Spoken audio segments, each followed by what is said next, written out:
Hi. Oh wait, I gotta fix my mic. Hold on. I swear I can't get the angle right on this thing. Um, so hello. I didn't mean to go AWOL for like 3 days. Wasn't the plan. Thank you for following. Really wasn't the plan. Basically, okay, I was gonna go live Friday night. Obviously that didn't happen. Okay. We or no, we did go live Friday. We didn't stay live. That's right. We didn't stay live. Then wait.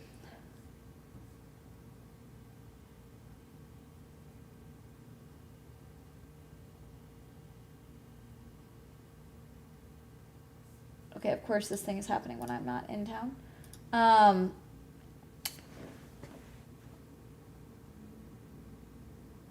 Hello.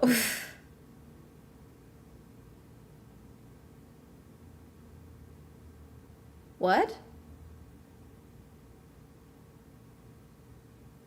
I'm so confused. What's happening? Anyways, um, hi. I was gonna go live Saturday. So basically, here's my Saturday. Okay, here's what happened over the weekend. I went for the hike in the morning. Okay, got up at 5. Dumb, but I did it. Okay, and that's what I get for hiking in the Hollywood sign before it gets hot. But whatever, I did it. It was very fun. I went with like a big group of friends. Okay, big group of people. It was like an adult field trip. It was very fun. Okay, had lunch with some people. And then I came home and I was like, I'll go live. No, I like was like, I'll go live only for the race. Okay.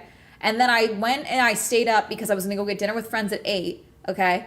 And then that got shuffled around, so still at dinner. And then I like got back home and I was like sitting on the couch and I was like, oh, I don't want to climb these stairs to get up here to do streaming. And I was like, I'm so fucking tired from this hike. I've been awake since 5 a.m. And you know what? I'm glad I didn't go live because guess what? I turned the race off after 15 laps. I congrats to Kimmy. I still don't know what happened. I fell asleep at one point and woke up and like I missed the race start. We were 3 laps in, so I rewound the race, and then I restarted it. It was so then I went to bed. um, and then yesterday I went to OC to go stay at my dad's house because we went to the Overland Expo at the OC Fairgrounds, which was like a bunch of camper vans and stuff. That's going to be a video on Girly Pop Go. And we were there all day and that was a long day of walking and my legs were killing me from the hike. And so I just like, he got me dinner, whatever. And I was like watching, I did cry for the best cinematographer win. I literally was like, the first woman ever, just won best cinematography. I was like, I was in line for bar seats at Din Tai Fung, and I had tears streaming down my face because I was so fucking happy for women in art and women in film. I was so happy. I was so happy for Sinners. I was so excited. And so I was at my dad's place and we didn't stream, but Hermes was with me. And then, I barely slept last night. Why? Because my dog hates me, I think. I don't know. Hermes doesn't like Rosie, which is my dad's dog, which is not a big deal because, like, we just stay in the guest room. Like, I keep him on his leash when we're out. He, like, screams at her, but, like, she's fine. And so, like, we had no, like, collisions this time around, which was very good. But he just wouldn't sleep. And it wasn't even like he was agitated. He was just, like click-clacking around the hardwood floor, okay? Just like going in circles around the room. I was like, if he had to poop or pee, like if he like made a mess in the guest room, I would have understood what was happening. I'd be like, oh, he has to use the bathroom. But we had gone to the bathroom. He didn't need the bathroom. He just didn't want to sleep. He was being nocturnal. So I barely fucking slept last night. But I'm also too wired because I still have to finish the edit for tomorrow.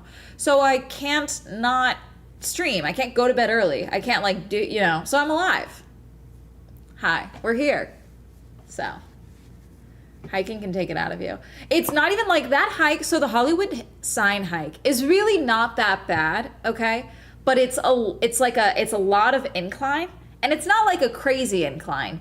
but it's a lot of persistent incline, okay? Which if you haven't done that in a while, which I haven't hiked like inclines in quite a minute, okay? So it's just a lot on your calves, it's a lot on the back of your legs. It just like I'm still sore. So it's fine. Everything's fine. But yeah. Fried, tired. I'm not fried. Like I'm not high, unfortunately. I am this close though with the state of things. I'm this close to like getting high again. So geeked from that Lewis podium. Yes, Hermes is very excited. No, and you know what? Watching the race, I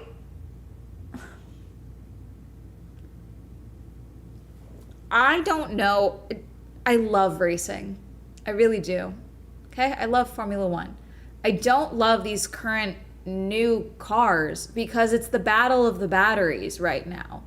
And I'm sorry, I don't care. If you like this racing, great, you win. Congratulations. I don't care. You know, I don't enjoy watching this because I don't enjoy seeing Lewis and Charles go wheel to wheel or whatever right now, when I know that Lewis is the one that's going to get the battery override mode as soon as his battery gets high enough, and then as soon as he runs out of battery, Charles is going to do the same to him. You're right, there's a lot of battles, but it's bullshit battles, and we're not actually engaging with like exciting. I'm sorry, I don't think this is a good thing that we haven't had all 22 drivers make it to lap 10 yet. From a race start, from the race start to lap 10, we have not had all 22 drivers do that. I don't think that's a good thing. I just don't. I don't. And everyone's like, wait, do F1 fans want racing or not? This isn't fucking racing. This is a battle of the batteries, and it's frustrating. If I want to watch Formula E, I'll watch Formula E, and even they don't deal with this same, even with Formula E, this isn't the same shit. They don't deal with this in Formula E, and they're all electric. So I'm like, what is going on? Figure this out. I need Williams to sort their shit out. How come Alpine? What the fuck is happening at Alpine, okay? And I want someone to steal that engine, that battery. I don't know, okay? But I don't like that Alpine is up here messing with my clients, okay? I don't like it, all right? For those of you that are new here, I don't get parasocial dynamics in the way that I'm like, oh, I'm gonna date a driver. I'm not like that. No, I'm their fucking manager, okay? These are my elite employees, all right? Okay? And I can't help them get the most out of their career if they're not fighting for a good seat, let alone not finishing a race or starting a race, okay? And so I don't think about the Alpines until they're in my client's way, all right? And I don't like that they're up there. I don't like what's going on here, okay? It's getting irritating. Okay? Like, I don't like it. I don't love it. Yeah, the Cadillac's finished. Congrats, you know. No, it's not even that. It's not even finally. It's the second race for Cadillacs. Fantastic. The fact that our three championship contenders from last year, thank you for subscribing, Not. Where's my thing? Hold on. Not, you won the Swell Grand Prix. Thank you for subscribing with Prime. Thank you so much. The fact that they didn't start, I don't even know what happened with Max. Why did Max need to retire? I still don't even know. We would get DRS trains, but we would still get fucking mess. I don't know, like everyone is acting as if the last couple of seasons of racing was not good racing, but it was very dependent on the driver. And yes, sometimes dependent on the car. This is extremely car dependent right now. And it's annoying. And these cars, the drivers aren't enjoying driving them. And it's one thing, because it's like, I don't know, it's just supposedly, you know, when Checo or Max or Yuki or Liam, when they're bitching about a car, then it's like, you know, oh, well, he's a good driver. He's a bad driver because he's complaining about this car. That's a sign that car is bad because he can drive a shitbox, you know. But when a lot of the grid is bitching about the cars, then suddenly it's shut up and drive. And you know what? Fuck you. I'm tired. I don't know. I'm just irritating. Yes, they have fantasy leagues. I'm not doing it this season because it's just going to piss me off. I'm not going to do it this season. I'm not doing F1 Fantasy. I don't want to do it. Also, I know fantasy leagues are a different thing, but frankly, with the current state of like prediction marketing, prediction betting and things like that, it's putting a bad taste in my mouth. Anyways, we're eating Girl Scout cookies. These are the Exploremores. These are one of the newer cookies. They're supposed to be like Rocky Road, like almost like Oreos. They're good. I have them.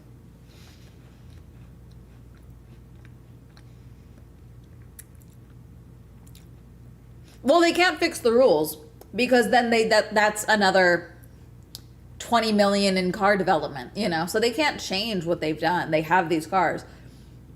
I don't see a possibility truly where by summer break several teams aren't already at the cost cap. Truly. I truly like with the amount of development they're still having to do. I'm so curious when we're gonna start seeing headlines like, yeah, no, we can't fix this problem. We don't have the money to.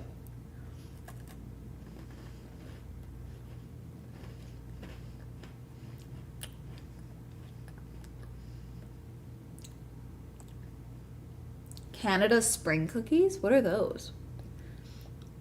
This sounds like Gundam racing. Like you are rooting for the synergy between the driver and the car and what each car offers.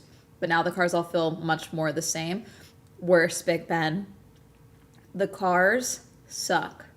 The cars are bad at being cars, let alone being race cars. And so some of them, okay, some of them have figured it out. Some of them have like vaguely illegal engines or vaguely illegal batteries. Okay, thank you for following. And so some of them, like, okay, for example, Big Ben, first and second, 2 drivers from the same team. Second and third, 2 drivers from the same team. So now it's a battle of the teams. So it's like, yes, I'm not going to sit here and say that George, Kimi, and Lewis and Charles are not talented drivers. I'm not going to sit here and say that. But I'm saying that's not common. You know, it's not common for these teams to be right up next to each other. It was a good sign during early qualifying and testing because it was like, okay, clearly at least these cars are equal to each other, which is evening out, the teammate battle, which is good. But it's probably not a good sign that they're in a sandwich together, okay? And everyone else is like gun splatter. SB, absolutely not. Because that's a suspicious question. You don't say, can I ask you a would you rather? You just ask the would you rather. Can I ask you the would you rather? Makes me think like you're setting me up for something, and it makes me suspicious. This is Racing Transformers. Yeah, Bumblebee is gonna kill it. He's a sports car. But Megatron, even being Megatron, is gonna suck because that's not a car made to race. Okay, that L-Spring, I feel like that both makes sense, but also doesn't make sense. Like, I feel like it's not applicable. Did not repeat the how'd you like the last race question. That's okay. I was already arguing about it. I went to sleep. Oh, do you guys want to hear the F1 Academy drama? Do you guys want to hear this? So I missed the F1 Academy race because I was at dinner with friends. Okay, but Emma Felbermeyer won. Okay, her first race I think in F1 Academy. Great, congratulations to her. However, I have now learned a fact about Emma Felbermeyer that I, as a 28-year-old big sister, don't like knowing, okay? So the first photo that F1 Academy posted of Emma for her celebration, rather than what they always do. This is weird, okay? I thought this was icky when I heard about it, and then I learned more, okay? So F1 Academy posts a bunch of photos of the winner, okay? The first photo is often them standing on their car and like doing their little celebration pose, whatever it may be, okay? And then, or them with the big one, okay? Because they won, fun, yay, okay? Instead for Emma, it's a photo that they took of her jumping. I didn't know who this man was at first, okay? So already I was like, okay. She can be excited. I'm not judging her for being excited. I want to make that abundantly clear. I want my drivers to be excited about winning. I love the Kimi cried. Sorry. I want passion. Okay? I want passion. Okay? So her being super excited to jump on this man. I had no idea who it was. Okay? Fine. That's great. And that's fine on a broadcast. Okay? The first photo for her win, though, being her legs wrapped around a man. and enjoy feels weird. It felt weird, okay? That might be a too woke opinion, okay? But it felt weird, okay? Then I find out that that's her coach, okay? I also then find out not only is it her coach, it's her boyfriend. Not only did I learn that, I find out that he started coaching her, I believe when she was 16, and they started dating when she was freshly 17, and he was about 26. I don't like that. I don't like that. So, F1 Academy took the photo down because the comments were like, hey, what the fuck? This isn't goals. This is sus at best. But they didn't delete the comments. They didn't take down the post. They just removed that photo, which is insane. So yeah. He took her to prom months ago. He's 27. He took her to her school dance. I don't like it. Yeah, I don't like it. It concerns me. I question, because like, this unfortunately is not the only time this has happened in this sport, okay? There's things I've heard about other drivers in F1 Academy that I'm not going to repeat. You know, this one was one that was very public. There's other things that I have heard that are like less public, so that's why I'm not repeating them. But there's also shit that we hear about from drivers and just athletes in general. And it really concerns me because I feel like in so many sports from the professional level, there is no protection for these young athletes. There just isn't. They're like, I get so concerned because they're like, you know, like, oh, this was her coach, you know? And like, I'm sorry. It gets, I'm too woke. Actually, no, this is not too woke. This part's not too woke. Fuck this. I hate that so many athletes in pursuit of becoming athletes ends up getting preyed upon, okay? And then because they stay together, we're supposed to be like, it's chill, and it's not. I'm sorry, it's icky. I don't like it, okay? Because so many athletes, okay, when they're a professional athlete, especially when you're young, so many Olympians, so many athletes have talked about this. Your whole world is you are good at this sport. Everyone around you is you are good at this sport. Your whole being is you are good at this sport. So you often are not around people your own fucking age, okay? You're often not experiencing romance, the school age romance, things like that, okay? Because everyone around you is an adult that has a vested interest in you being successful, okay? And so, of course, once you become a teenager, you start developing feelings. So, of course, you start developing the feelings. And yet, it's the responsibility of the adults around you to not fucking get involved, to fucking protect you, because they're part of your team and they're supposed to protect you. They're supposed to want your best interest at heart. And remember, you're a fucking teenager. And I'm sorry, I don't know all the in and outs of their fucking relationship, but I don't fucking like this. Max and Kelly, I found out that I guess Max dated Saber Cook when Max also was like 16, 17 and she was older. I don't like that either. I just learned that one. I don't like that one either. I don't like vice versa either way, men or women. I don't care. These are children.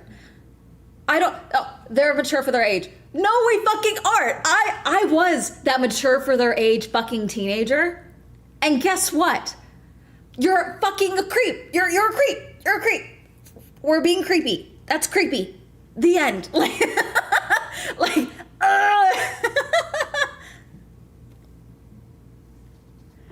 I hate it. I hate everything, and I hate it.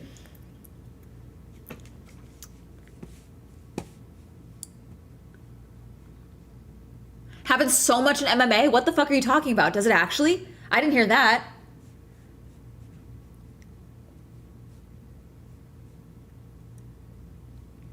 So everyone is clear. Okay, yeah, then I get to call him a creeper, because that's fucking weird. It's weird as shit. As a 28-year-old, I don't think about fucking 17-year-olds. I don't, okay? I don't think about fucking 22-year-olds, because I don't think about dating them. I don't want to be around them. They're children to me. This is insane. So yeah, when I see someone who's like, I'm dating a 17. What the fuck? No! What the fuck is wrong? Thank you for following. Was it me yelling? Were you like, wow, her passion?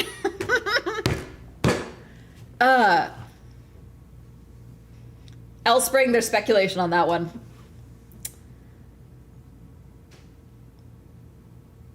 No, I'm not. I want to make it abundantly fucking clear. I'm not blaming Emma in this. Emma's a teenager. Okay? He's her fucking coach.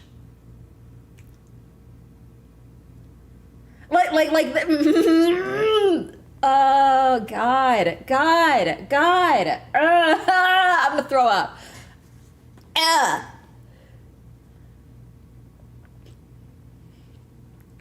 Yeah, so many drivers move to other countries to race with, and have to go away with their parents. Fucking, I listened to, I saw the interview that Oscar's mom did, where she was talking about how Oscar's dad was like, you gotta pack his stuff, he's going to boarding school to do driving, or whatever, and, sent her son away to the UK. It's like, what? Just... No one's blaming Emma. Someone said it's not her fault. And I was like, no, I want to make it abundantly clear I'm not blaming Emma. So it's me clarifying. Mid-20s is grossly young to me. Extra vulnerable for the kids that didn't grow up. Yeah, there's so much, we've seen this also. This is not the same thing, and I want to make this very clear. I'm not saying these people are grooming, but I think I see why this happens for some athletes.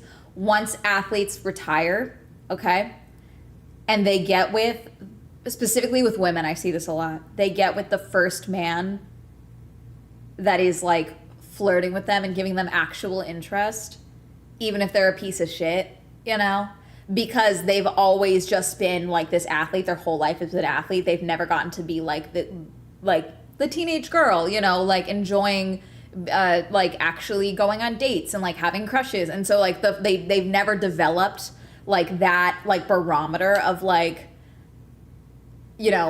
this isn't the only guy that's ever gonna like me, because they've never experienced it in that same way, other than the adoration of being an athlete, But as soon as someone actually treats them, like a girl, in a sense, in a relationship, it's like, oh my God, he's the only one that's ever loved me. And it's like, well, okay, well, no, that's logically probably not true. But then we see them, divorce years later once they get married,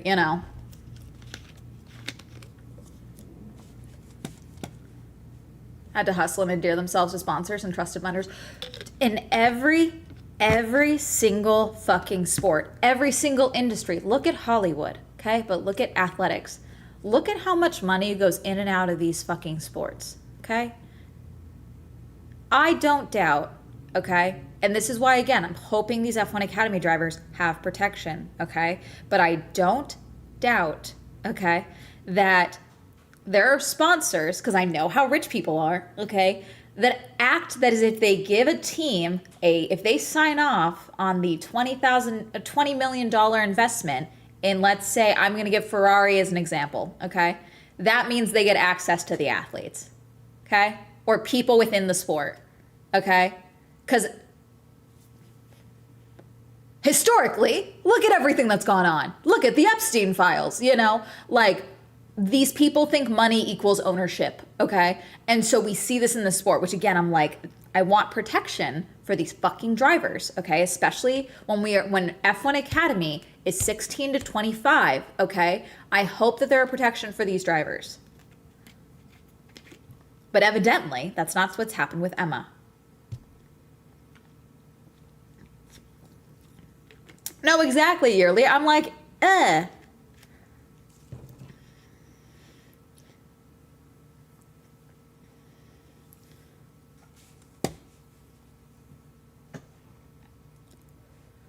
Rose Namajunas is the most famous version of this. Met her trainer, now husband at 13. Oh, God. I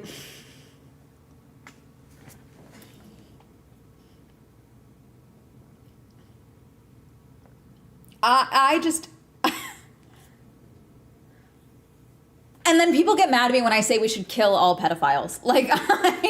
People get mad at me. And they're like, that will prevent people from coming forward. And I understand that. Okay? I still think they should die. You know? Like, no nuance, you know. Some conversations don't require nuance. We're talking on stream. Hi.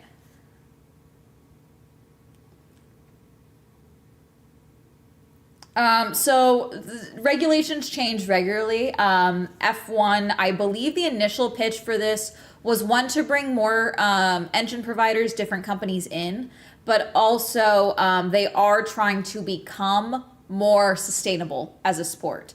Not quite like F1, like Formula E, which is all electric series, but they are trying to like deal with the carbon footprint. Okay, so having these hybrid cars that are, you know, hybrid, you know, would help hopefully, you know, deal with that. I'm sure halfway through the season we'll get some graphic about their emissions, which I'm not mad about, but my fucking God, I don't know. I don't know.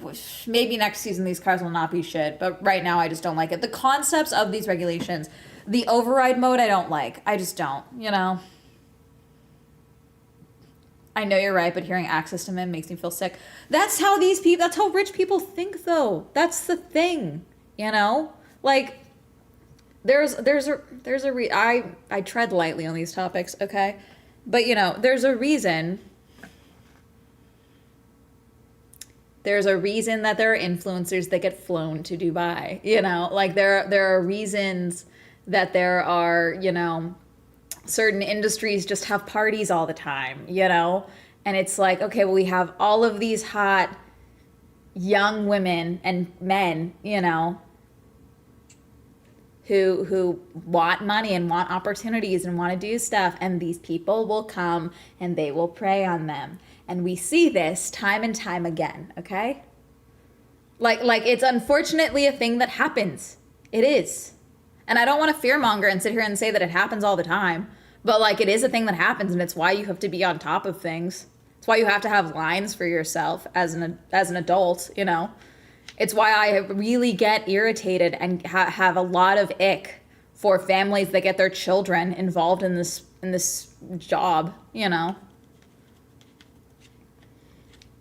The carbon is captured by the F1 transportation in what causes 80 to 90% of the emission. Gotcha. So it's just greenwashing. Mm.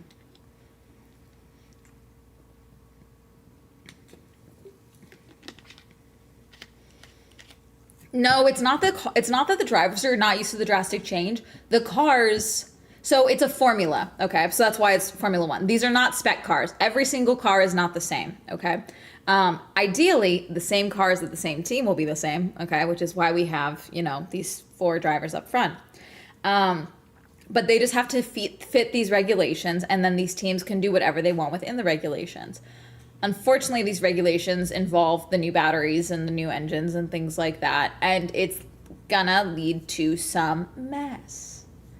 And you know, the new format of like we had drag reduction system before, and now we have override mode, and we have a few other things. And the battery, even from a broadcast perspective, the battery thing is irritating me because so the way the override mode, okay, is an automatic thing that happens, okay? So let's say 2 cars racing, okay?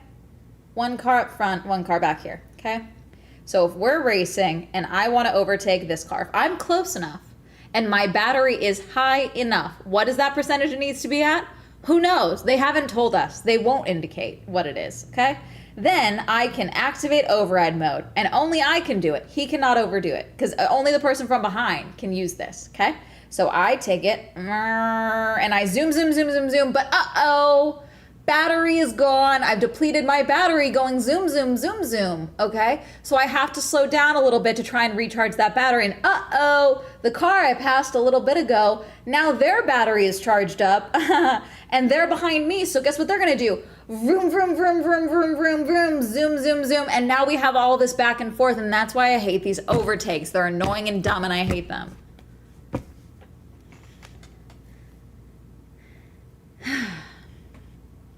Because it feels weird that the teams are not dispersed more evenly on the scoreboard. Yep. Again, but even then, it's the battle of the batteries. I want good driving, and we're just not getting that.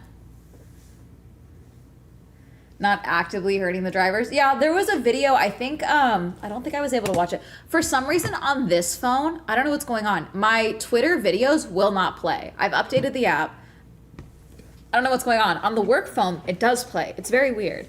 But I did bookmark a tweet that said that it was Fernando struggling, having to take his hands off the wheel.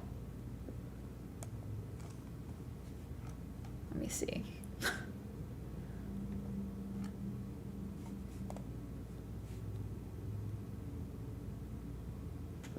Yeah, he takes his hands off and goes like this.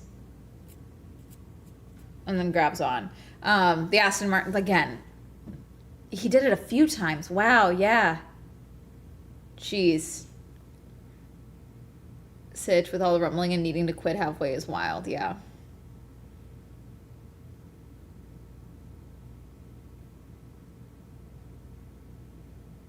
So they added on-demand bullet bills to the entire race. That's why it's boring. That's a numbers and order game at that point. Seems like they have not fixed the vibration now. Yeah, Stroll said it was like being electrocuted, but that was during the testing phase. That was not during the last races.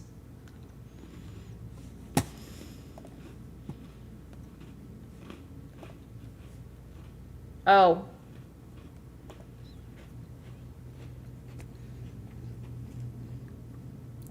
I've been getting caught up on the Secret Lives of Mormon Wives. Side note, season 4 is out. I apparently never watched season 3. I don't know what happened there, but I know what happened, so it's fine. So I'm watching season 4. And what, hey, who do you think they show too much of in the show, The Secret Lives of Mormon Wives? Who do you think they're showing too much of? Would you guess their husbands? Because I didn't. Why am I being shown the husbands so goddamn much? Why am I getting the husbands? Why am I being showing them so much? I don't give a shit about dad talk. I'm not here for you. I'm here to see if mom talk will survive this. I don't care about the guy who's claiming to be the leader. I want his wife to divorce him because she already had an emotional affair on him. They clearly are unhappy. I want her to leave him so that he doesn't have to be on my screen anymore. Like, I don't want to. I literally was sitting there on my couch fast forwarding through their parts because I was like, what am I doing here? I don't want to hear this. I don't want to hear this.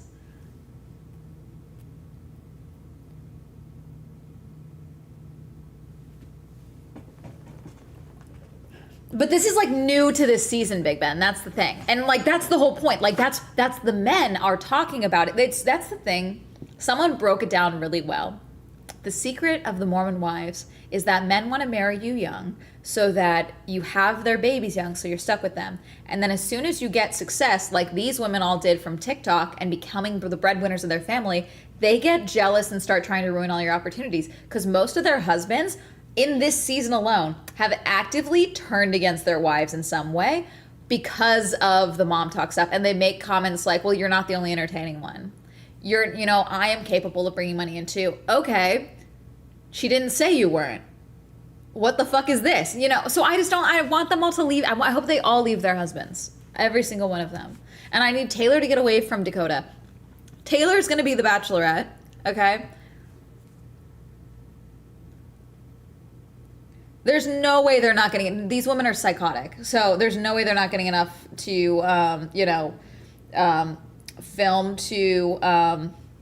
for the families. They've put out 4 seasons in like 2 years, which is fantastic pace for reality TV. This is what reality TV should be doing. But yeah, Taylor is, I think they're done. Are they done filming? They must be done filming The Bachelorette. Hold on, hang on. Bachelorette filming.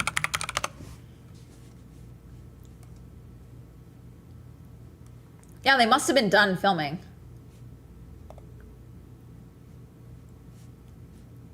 So, Secret Lives of Mormon Wives is filming now. I think The Bachelorette finished filming. So, in theory, she is either engaged or single. So, the fact that we know this is bad. Taylor is obsessed with Dakota. Dakota is her baby daddy, okay? One of her, not her ex-husband. She has an ex-husband, which has two of her kids are from.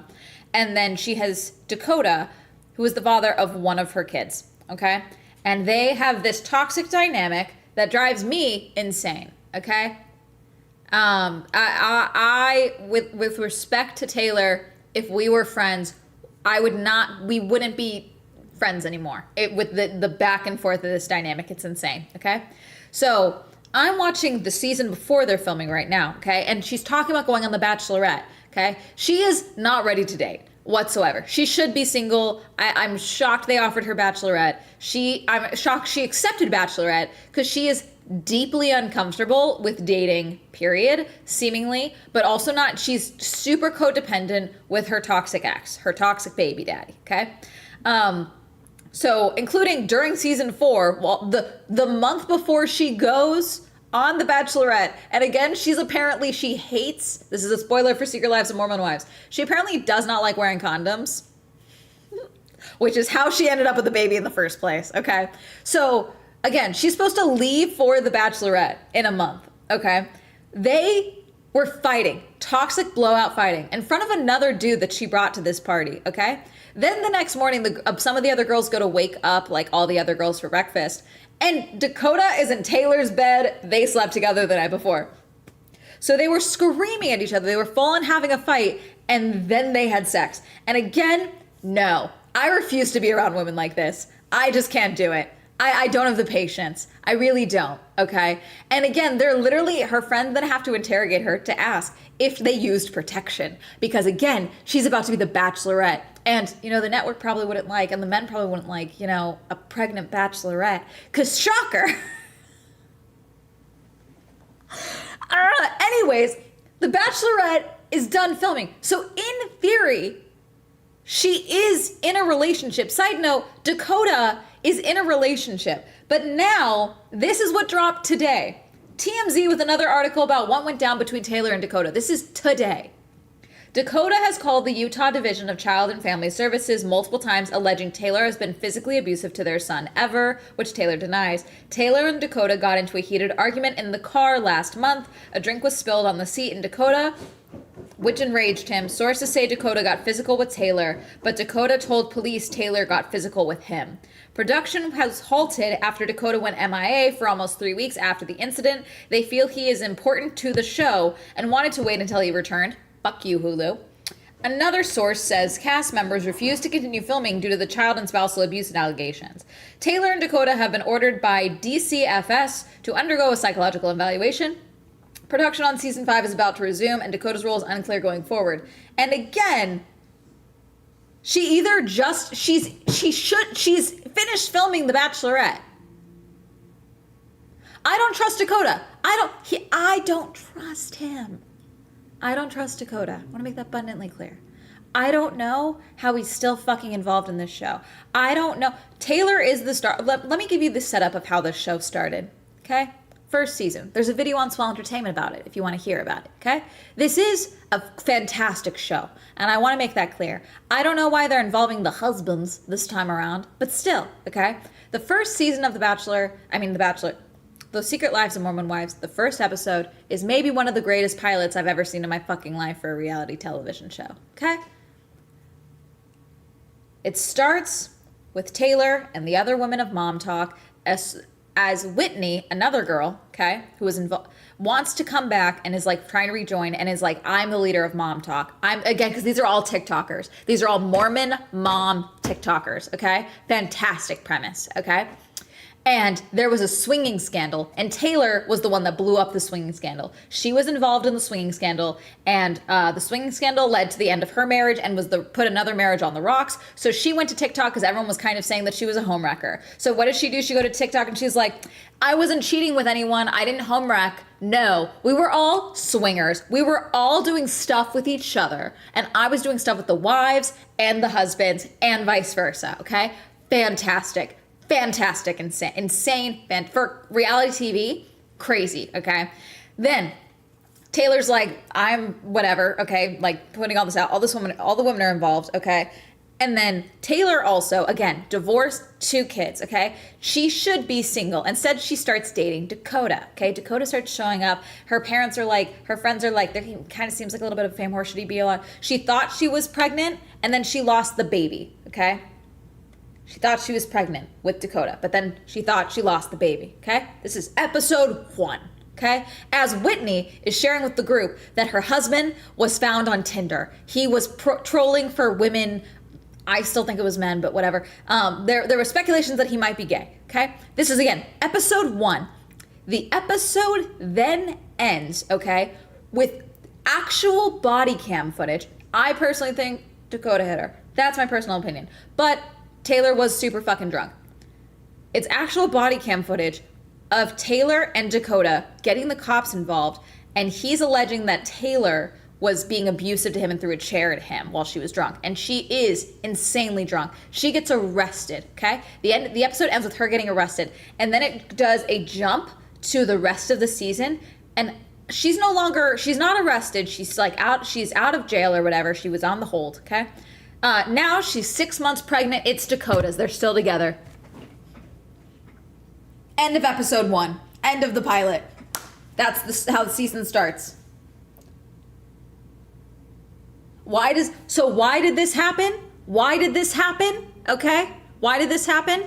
Why was this the show that we got? They filmed that first segment with Taylor. Okay, they started filming the show, and then Taylor got arrested, and filming halted. Okay? And Hulu tried to find, and ABC tried to find other people to film because they were like, we don't want Taylor involved in this. She's clearly not well, whatever, okay? However, they couldn't make a show without Taylor. The group, it was not entertaining. They filmed a lot. It didn't work. So they then waited until she wanted to come back, which is why she comes back 6 months pregnant. Okay? Because they realized they didn't have a show without Taylor. And that's the type of insane psycho star power we have with Taylor. Now, Taylor needs help. Deeply unwell. Even 4 seasons in. Okay? She needs therapy. She needs sometimes better friends. Okay? And she needs to do a full no contact as much as she can when they share custody with Dakota. Okay? This girl needs serious help. Okay? In my opinion. Okay? And that's how we're here, okay? So like this is par for the course. I'm not shocked that this is going on, and it would make sense that they would stop filming with all of this, okay? She's like the chaotic fucked up glue, 100%. To make her the Bachelorette is psychotic. I will be watching. I highly doubt she will find love because I don't think she has a lot of trauma that she's never actually really dated before. She got married young. She's Mormon. She's from Utah.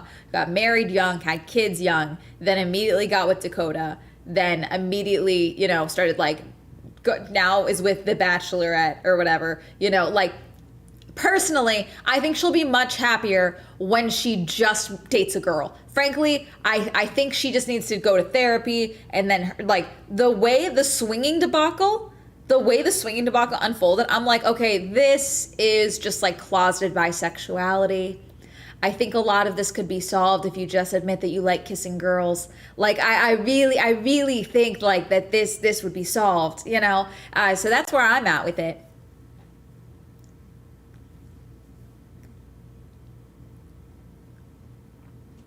Well, that's the thing. It's not so much that they're fake. These are not real friends. They're TikTok friends. These are not real friends. These are people that had similar follower counts, and they realized they got more views when they were in each other's videos. That's all this is. This is basically every single social media friend group, truly, when you think about it. Every influencer friend group is this friend group. This one has just now found a reality TV show surrounding it, okay? Trust me. If the Hype House managed to not get their show canceled after 1 fucking season, we would be dealing with the same shit with them, okay? None of those people talk now. None of those people talk, it seems. So, this is most of these friend groups, okay?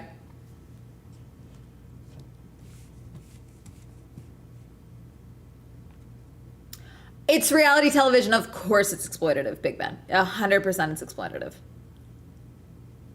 100%. That's 90% of reality television.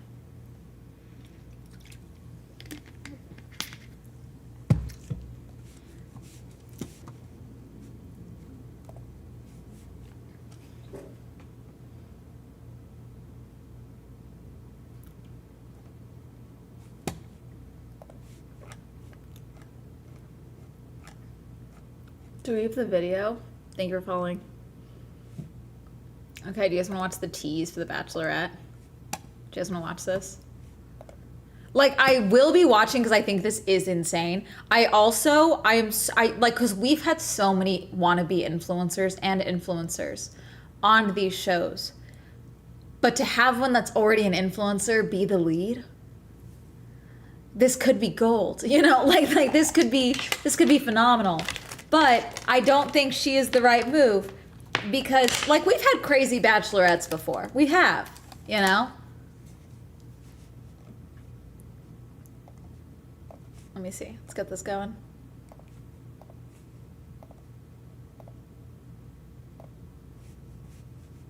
Oh, wait, hang on. Switch account, YouTube. There we go. Wait. There we go. Come. There we go. You guys can't hear. Hold on.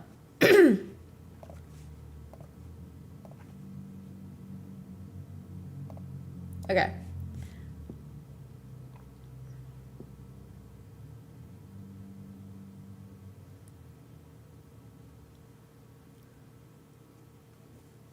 Who enjoy it? I watch most reality TV like an anthropologist. Like, that's why I watch Real Housewives. Like, they're kind of like dolls to me, you know? Like yes, rich women entertain me, you know? Like, wish me luck. I can see him. It's Jesse. Taylor, Yeah. let the journey begin. oh, I don't like that. I don't like her dress for the start. We could have done something better, Taylor. I love it. We could have done something different. I'm so sorry. We could have put, Everyone needs to hire me. Anyways. I don't think they made dolls like that when I was a kid. I like cowboys, yeah. Hug makes the nerves go away. Yes. The knight in shining armor is fun. I give him that. Oh, he's cute. Wait, holy shit. He was cute. Wait, he was real cute. It's impressive. Wow. That was cute. Wait. Impressive. Okay, my money's on him. Only because he's real cute. I think I need CPR. Sorry, I almost went in for a kiss. I'm ready to fall in love. I'm ready to find my person.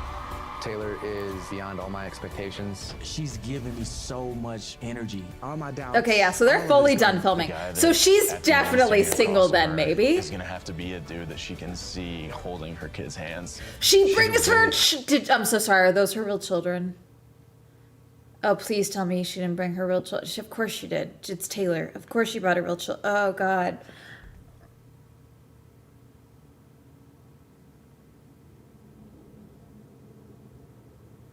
Oh, God. Sorry, I really do. I'm not a parent.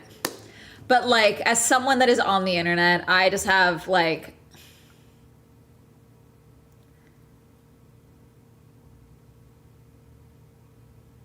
ugh, yeah. She's still with Mr. Bachelor Man? You think she's with Mr. Bachelor Man and still doing shit with Dakota? Confident woman. She's gentle and sweet. Unless you piss her off. Now that you're going home, I'm all of a sudden a red flag. You're not gonna try to embarrass me, nor make me a fool.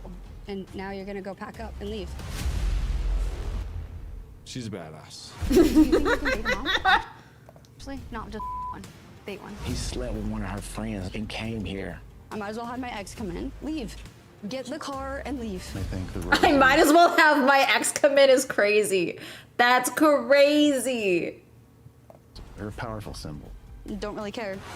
I like them back. This is the epitome of She takes there the being roses. no rules at all. Alex Warden, ordinary. I am absolutely Faded is for crazy. her. She's what I look for in a wife. I know her, I trust her, and I love her. I am optimistic that the man of my dreams is here. Taylor Frankie Paul, I mean this when I say it, you have totally kept us on our toes. But it's led us to this point. This ends in love or heartbreak. He's a risk that I'm taking. You're just worried the other person's not ready. Yes. Hopefully it's the right decision.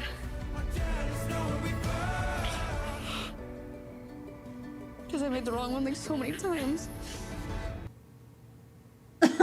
I'm so sorry. This screen grab of my face. Oh wait, that's me. Wait, that's the that's the screen grab it has. Oh god. Oh god. It just cuts. Yeah. Oh, I was like, wait, I wonder which video that is. God. Is Mormonism to all this? To The Bachelorette, zero, hopefully. She definitely, it's very known that she's Mormon, but she's borderline ex-Mormon. Most of the women on Secret Lives of Mormon Wives, I think only 2 are still currently like involved in the church. Most have left the church at this point. Taylor was basically forced out seemingly when she got married. After when she got divorced the first time, she was forced out. Then the swinging scandal of it all, they full on distance herself. They don't like her referring to herself as Mormon. Reality TV from you and another YouTuber I watched who did a deep dive into Real Housewives of DC and why it didn't work. And honestly, from My Little People, it's fast. Dudes, Housewives of DC, I never actually watched it, but like there were little things in there of like they snuck into, some people on that show like snuck into like a White House party and stuff. This is a show. So that's a show. This is The Bachelorette.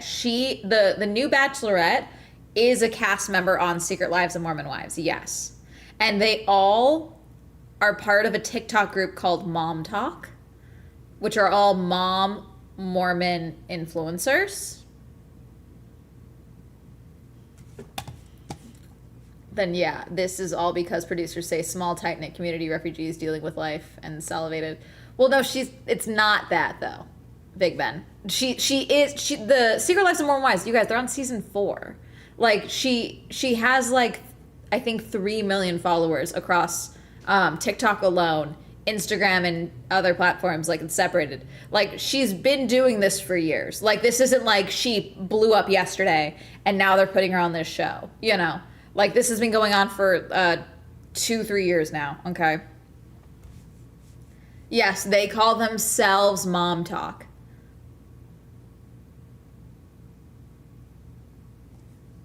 Wait, hang on. Let me pull up here. Let me do the trailer for this season of Secret Lives of Mormon Wives.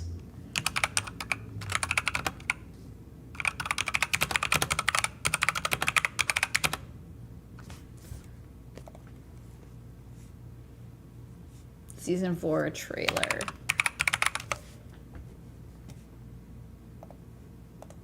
Here it is. I feel like something's coming. I think we all know what's coming. That's Taylor. You guys ready? We're starting with a prayer. No, we're not. Everything has just been blowing up. Taylor is going to be the Bachelorette. Saying that out loud is crazy. I have my book tour, which I'm so excited for. Layla's doing New York Fashion Week. And I'm finally official with my boyfriend, Mason. Also, I have a cute little newborn. Whitney and I are on Dancing with the Stars. Hello! Oh my God. I think it's concerning that your picture is bigger than Jesus. What about Demi? Has anyone talked to her since the reunion? Maybe I have a new career in the works. It's where the magic happens. True colors are beautiful. Yeesh. It's been a year since I broke up with Dakota. It's time for me to do whatever I want to do. I will say one of the funnier things this season is her being like, it's been a year since I broke up with Dakota. I haven't talked to him in like 2 months. It's been 2 months since we stopped talking to each other. You know, like. With whoever I want to do. Taylor has a guy Scootish. on his way over. Hey, what up, Dodie? Taylor does things to see if she can have control over me. She's different now. Oh, are you? You're about to date 30. Guys, this is where Scootish announces he's going to be on Taylor's season of The Bachelorette. This is his hard launch. She's changed. Are you on her season of Bachelorette, Scootish?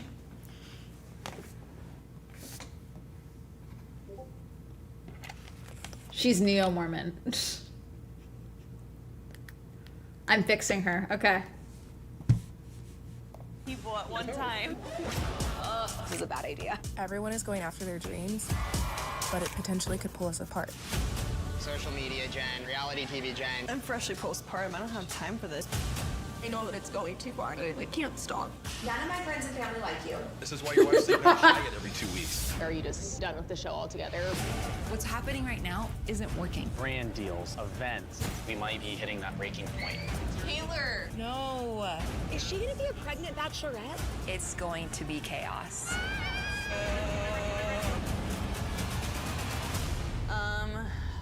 Lordy.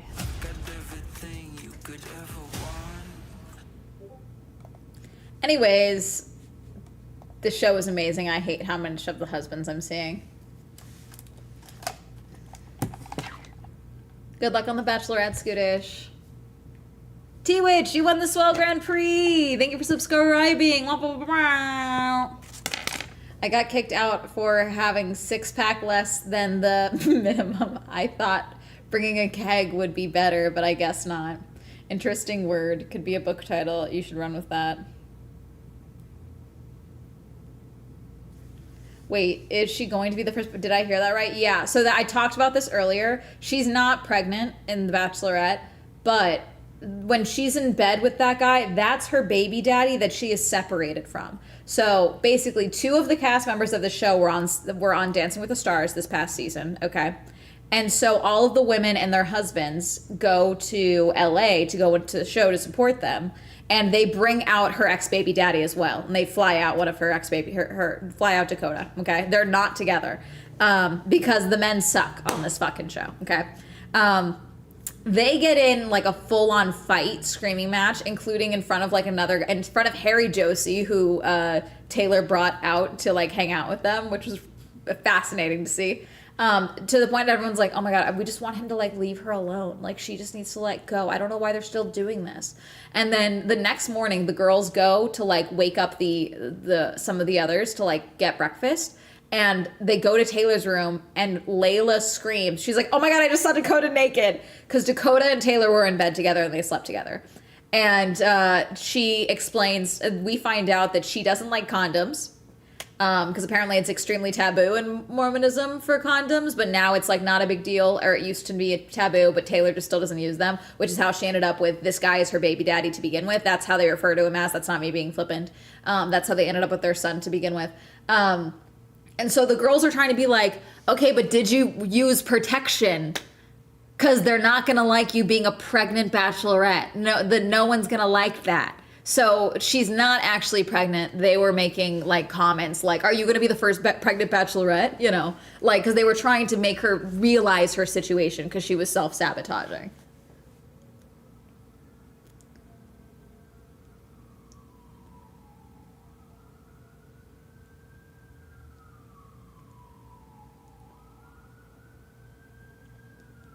Oh no, they don't care if you've committed a felony. They won't find the information on that. Sets all these men and women up to be in this situation. I think that'd be a fun premise to the newest season. Preferably no felonies. They often do have felonies, though. That's the problem. But yeah, that's the secret lives of Mormon wives.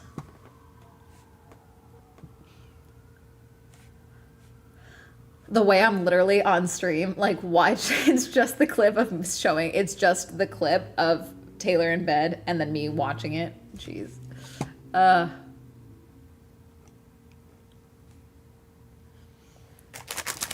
These are not that bad. I don't know if I would get them again. They're not as good as Thin Mints, but I'm out of Thin Mints, so they're pretty good. They're not like that good. I would like regular milk with them, but I don't have regular milk.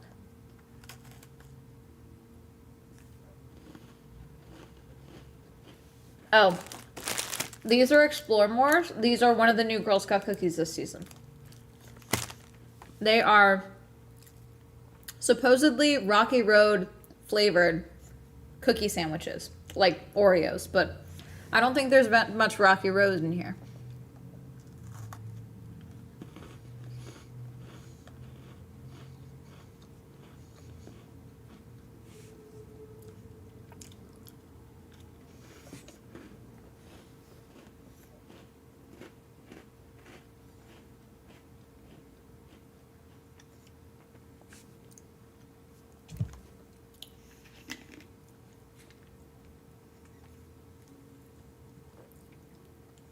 I've never heard of the Real Housewives of Mountain Brook.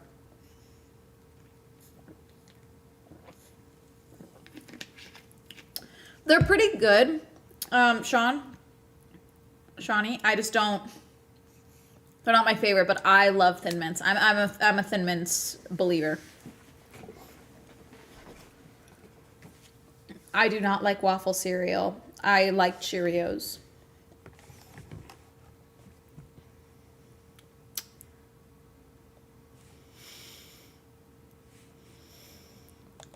Of course it's live. I'm not playing this because I don't have the broadcast stream. But Armored MMA is live right now. MMA Armored is where they are literally using suits of armor and they are doing MMA fighting. It's fascinating. I do want to go and attend at some point.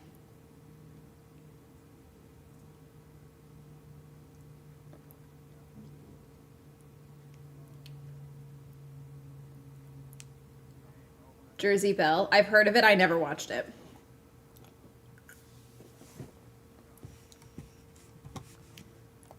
See, it's crazy because Samoas were called Samoas when I was a kid. And then in my time, I think around the time I was in middle school, they changed the name to Caramel Delights in Orange County. And I thought it was all of California. But then when I bought cookies here in LA, this season, they're back to Samoas. So I'm like, I don't know if LA just never changed them. But like, I don't know. I feel like they change it constantly.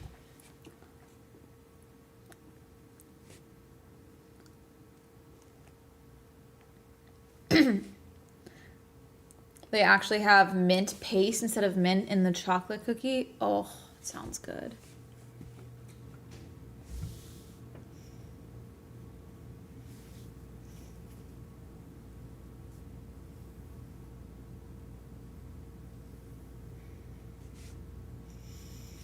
Do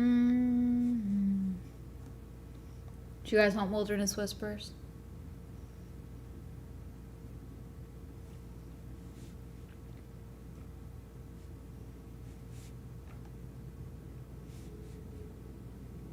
I don't know how long we'll be live for because I do need to finish the edit. But I shouldn't have to edit anything. There's just one little edit. I need to add in something more so than I need to make an edit. You know what I'm saying?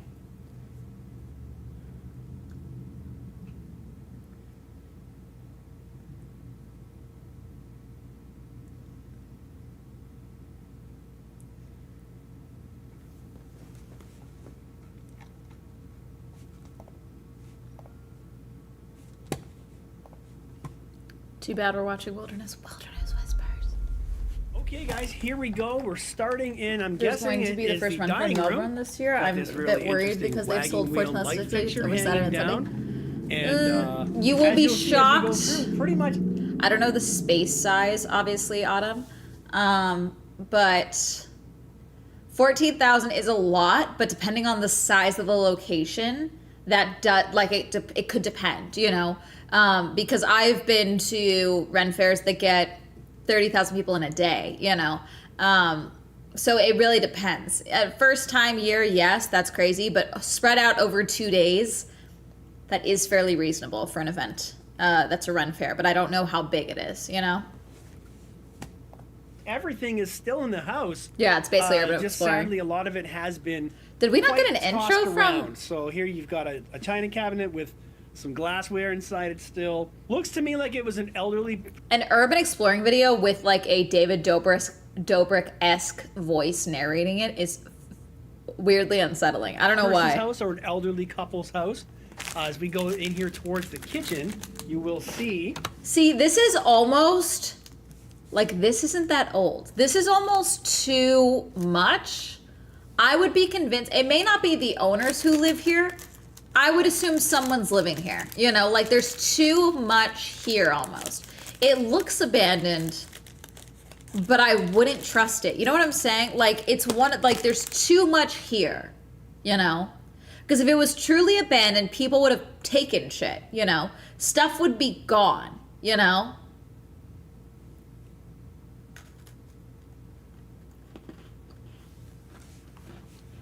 This fridge could work. That's a thermos. These are bottles that don't look that old. the glassware not being stolen and like sold to some pawn shop when we've got full sets of true glassware here is weird to me, you know? That up in the cupboards, there's Like these? still all kinds of stuff. Everything's Like these are left old. behind. Everything's still. God, these could actually, if these are crystal or anything like that, these could get money. Nice and put in place, but look at the brown going on this glassware here, how old it is. Like it's been here for a very, very, very long time. There's a mannequin head here, so let's. I'm gonna name her Shirley. Bring her up and she can join us for this explore. Nothing creepy about that at all, right, guys? So far, one thing was clear. The house was very old, and judging by the many personal belongings still inside, it seemed that whoever lived there either passed away suddenly. Yeah. So.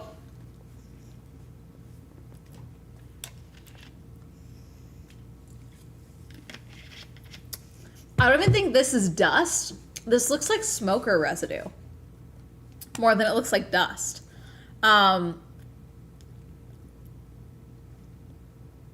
Like, this could just be a hoarder's house, you know? Normally, when people move, they take most of their personal items with them.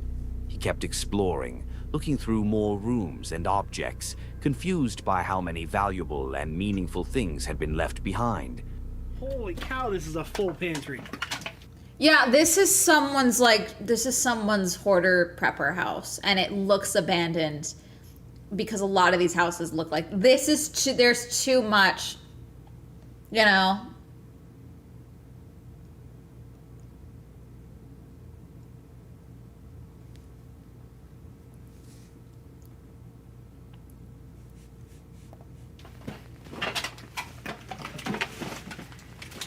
The fact that this hasn't been pilfered through tells me this place isn't abandoned. Because if it was abandoned, anyone that stumbled upon this place would have decimated this stock. They would have taken it.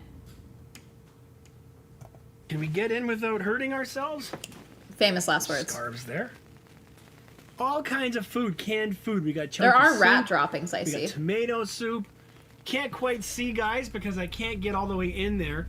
But yeah, you got all kinds of canned food. No, I know. I'm saying this is either someone lives here and it's not abandoned. Because again, if it was abandoned, this shit would have been gone already. The first person that's like a squatter or whatever, they're going to go through this shit. They're going to take it. Some of these look newer than others. Food in the pantry. But this was the moment he realized what kind of house he had stepped into. He's in a hoarder And house. unfortunately, it turned out to be a deeply sad discovery. Wait, does he find a body? Okay. Oh, guys. Okay. There's mold. It's a lot of mold. I just realized where we are. I just realized what house.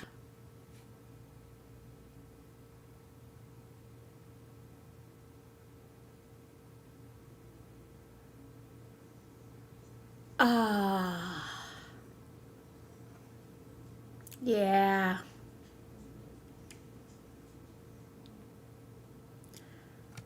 So, probably a hoarder house. They passed, were later found, and were moved, and just no one came back to like deal with the property. Guys, this isn't an outline. This isn't an out. This is essentially a body print. If you are curious, they do have crime scene cleanup. God, what's it called? Something clean. There are crime scene cleanup channels on YouTube. They do show you the decomps and things that they're cleaning. They never show you bodies, but they do show the aftermath and what they have to clean. So when you pass, your body releases fluids and things like that, and this very easily could be from that, because a decomp does begin. So this could be a head. your bowels release. Arm. It depends what, because like basically, so let me put it this way. It's not like your body just starts secreting. Liquid pools around the body because you're in the spot. So it's like the body outline forms because you're in the spot, basically. We're in, and I had no idea, guys. Whew, okay, that changes things. I'm gonna change my tone here. Yeah, let's not sound so chipper. Guys, this is a body stain. Somebody passed away right here. And yeah, so it's probably not that they bled. It's probably that they were in this spot for a while and the blood pool, like let's say you vacate your bowels, you start bleeding, you leak from somewhere, whatever. It fills in the gaps around you, basically. Well, I didn't expect that. So they were there for a while. Okay. You guys have probably seen this. Some other explorers have been here in the past and have posted some photos of this in this video, but unfortunately, yes, I believe. So he's seen this image and didn't realize he was in the house that this was in? Dude. It was an old woman who fell here and passed away on the floor. And see what I can dig up in terms of information without giving away too much, but yeah, that changes things. That changes my whole mood of this house, realizing that this is that So you didn't house. do your research. So, I don't want to step on that. Let me just move over here and take a step over. Get out of the house. You're being disrespectful now. Okay. That is very, very sad, guys. You can see the, yeah, she was there for a long while. Legs, you can see the torso, the arms, and the head. Because you can see more of the decomp here. That is my second body stain, guys. My second body stain. There's a... Based on the stain, it appeared the woman... Phoenix, you raid when we're looking at a body stain in a creepy video. You guys, I'm so sorry, chat. Hold on. Let's go. Hi, my name is Amanda. We usually don't look at. I'm lying. We watch scary shit, but we usually make fun of them. We usually don't see things like a body stain. So hi, welcome in, Raiders. I'm Amanda. You're watching Swell Entertainment. I chat for a living, and I'm nosy. But thank you for following. Thank you, Terrace, for subscribing. You won the Swell Grand Prix. While I log in to see what's going on, and there's an outline of a body on the floor with no explanation. This could be interesting. I mean, we were explaining it. Hi, Raiders. Hello. Welcome in, everyone. How was your stream? Did someone melt into the carpet? That's grim. No. So basically, this is a video from an AI slop channel, which we make fun of the AI slop channel, but the videos that they are showing are real videos from various creators on YouTube, which is why we still watch them, because they're good compilations. This is 5 creepiest abandoned building encounters caught on camera. This person was urban exploring and was going to an abandoned house. I thought it looked not nearly abandoned enough. It looked way too lived in. And then when he went downstairs, he realized that he had seen an image from this house before. Apparently, the woman that had lived here was an old woman. She collapsed and passed away on the floor, and it took a while for them to find her body. So the outline you saw, which I can go back to it in a second if you would like to see it before we continue the video, it's body decomposition. It's a body stain that unfortunately happens when a body is left in a place for too long. It's a fact of life, but it is jarring to see. And we were just yelling at this guy because he stays in the house. After seeing this, he doesn't leave, while still using almost a David Dobrik-esque voice to narrate this vlog in this house. Cool Swell, Lady Raids, Phoenix Raids, one. I hope you're having a good stream, LOL. Thank you. I'm very sleepy, so I don't know how long we're gonna be live for tonight, chat, but we're doing our usual mood of watching creepy videos and judging the people in them. Did melt into the carpet. That's sad. Yeah. LMAO, Sam, I'm gonna go to sleep, but now enjoy your videos. Bye. But thank you guys for coming in. It's totally cool if you guys don't want to stick around. I understand creepy videos are not for everybody, but thank you all so much for coming in, and thank you for following if you did. Totally cool if you don't want to stick around, though. I totally get it. So thank you. Alrighty, we'll get back over to it. woman had been lying there for more than 2 weeks. There's nothing I can do about the voice. That's Wilderness Whispers, the narrator. We don't like them. They're AI. Before anyone discovered her. It's a heartbreaking reminder of how important it is to check on elderly random people B-roll of a regularly. random woman is Even crazy. a simple call to see if they respond. The can make a stock footage difference. is crazy. I couldn't find clear information about who she was or the exact cause of death, but the position of the body and where it happened suggest it may have been something sudden, like a heart attack or a fall that caused a fatal injury. Looking around the house, it's painful to imagine that it was once likely clean and cared for while she was alive. It's tragic how a home can become he stayed in abandoned that and house. He neglected went to more after rooms. someone passes away. As All if of her time simply yarn. stopped inside. Poor All of her woman. crafts. Please remember to check on your elderly loved ones from time to time. All of her crafts that are abandoned. Cinemas is a creator Hello. who loves climbing extreme structures like radio towers and tall abandoned It's almost kind of buildings. endearing now His because we've content watched him so much. definitely isn't Ugh. for people who are afraid Still of give him a hard heights. time. But in this particular video, he wasn't climbing anything. Instead, he and a friend decided to explore an abandoned factory and film their experience. Unfortunately, the video turned into Gotcha. something completely We have different fun when here. they came across Sparkly. something unexpected. We have fun here. Okay, let's see. Oh, also, 90% of the time when it's a creepy encounter in a house, usually it's not bodies. It's usually just humans forget other humans exist, and some of them like to live in abandoned buildings.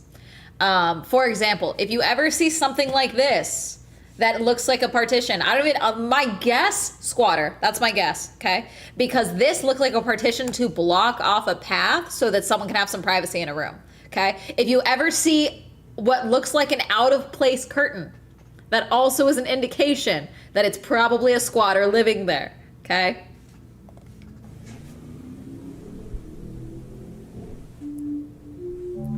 Oh, that's too many. Oh, no. Dude, this isn't abandoned. Those are too many boxes. Never mind. I take back my. This is an in operation building.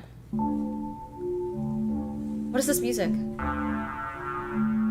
That's product, dude. What are you doing?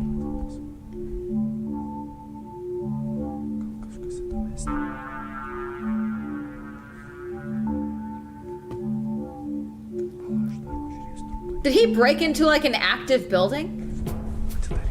Oh god, I didn't know there was someone else with him. That scared the shit out of me. When he turned around and showed that other dude was silent. That actually just scared the shit out of me. I was like,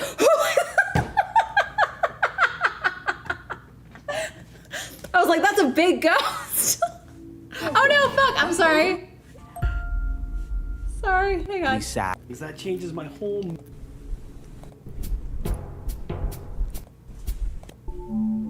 Okay, sorry.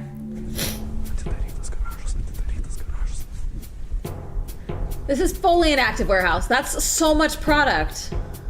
Why are you opening up your phone right now? What are you doing?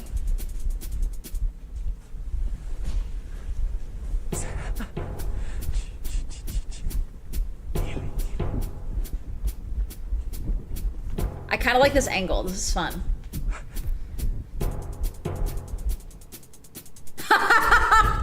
Yeah, you fucked up. You fucked up. Run faster, dude. Are you in a sewer? What? What the fuck? The Ninja Turtles are gonna get you. No way that the worker is gonna chase you this way. Nah, dude. Why is your friend not behind you? When they looked back, they noticed a worker from the area It's the way he's so fucking far. chasing them, and the situation instantly became extremely stressful. What made it worse was I'm that assuming his that's how friend they got couldn't then. run very fast, forcing him to constantly look back to make sure he was still keeping up. I'm so sorry. This is gonna sound ableist. If we're breaking in somewhere, I need you to be able to run. I'm so sorry. I guess I'm not that woke. I'm so sorry. If we're doing crime adjacent activities, I need you to be ready to run when things go south. I'm so sorry. I'm so sorry. That's my most ableist take. I'm so sorry.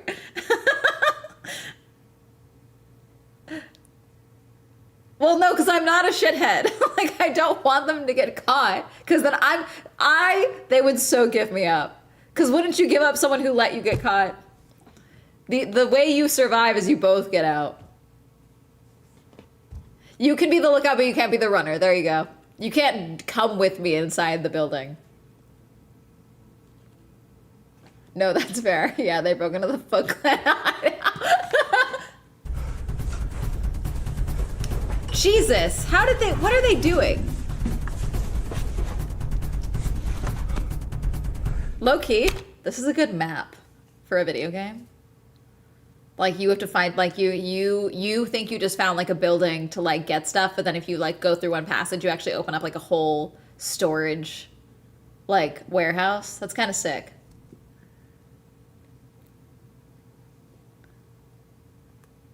Holy shit, Simon. Oh, he made it. Okay, good. This was the moment they thought they were finally safe, and that there was no way the man was still behind them. But nope. When they looked back again... He's a runner. He's a track star. I'm sorry. That's so... We think we're safe.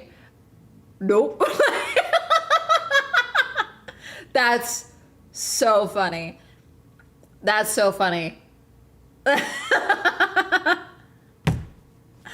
And the worker was still chasing them, and they came dangerously close. That's to funny getting as caught. fuck. That's funny as fuck. Is that an alarm in the background? Do you hear that? On the snow is crazy.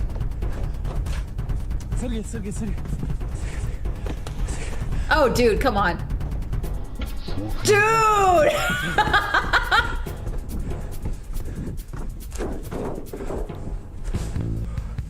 They're still going. The music is right there.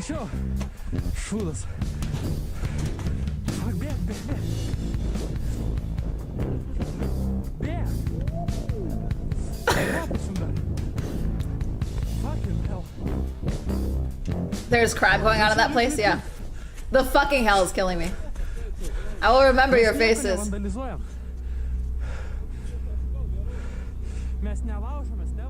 Eventually, the worker got dangerously close, but luckily Why would you they go in managed then? to escape. They tried talking to Yeah, there's crime. him afterward, explaining that they weren't stealing anything, but one thing's for sure. He'd probably never take that friend exploring again. I mean, come on.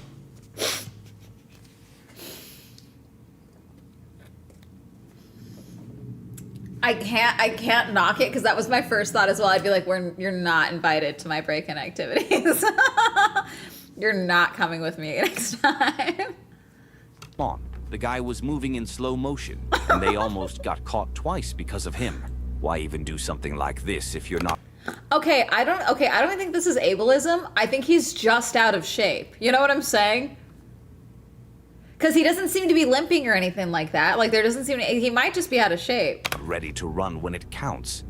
At that point, they could have been caught, but the worker probably didn't have the strength to keep up after all that chasing.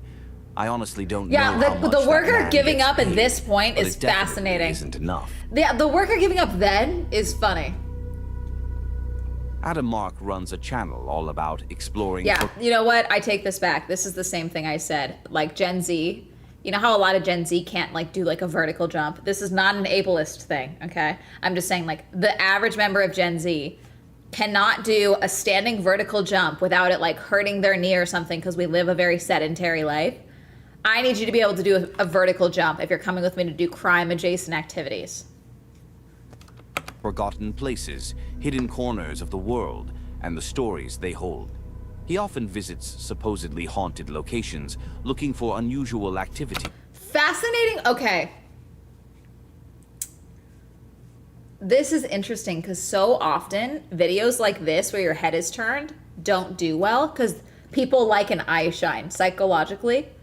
Like, to see the eye shine is like really important for someone clicking a video, so I'm intrigued. Usually these trips just leave him with a strange vibe and How do I nothing practice vertical more. jumping? But You in literally this just particular stand. video, something happened. I'm gonna jump on camera and no one's gonna be weird about it. Okay, I'm wearing shorts and everyone's going to be normal. Okay, I'm gonna show you guys how you do a vertical jump. I'm wearing shorts. It's 90 degrees in LA. Okay, everyone's gonna be normal. Do you understand? Hey, you gonna be normal? Okay. All right, everyone's gonna be normal. I'm wearing shorts. No one freak out. I'm wearing shorts. Okay.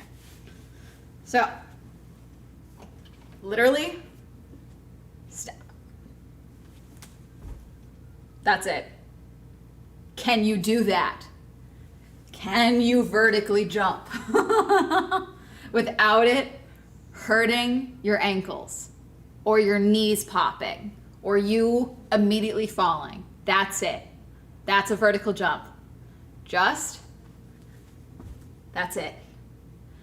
A lot of people my age and younger can't do that because Gen Z has become so sedentary that even some people can't do 10,000 steps a day. The easiest way to remain healthy, 10,000 steps a day, and just keep active. Stretch. Lift a weight. Okay? This is it.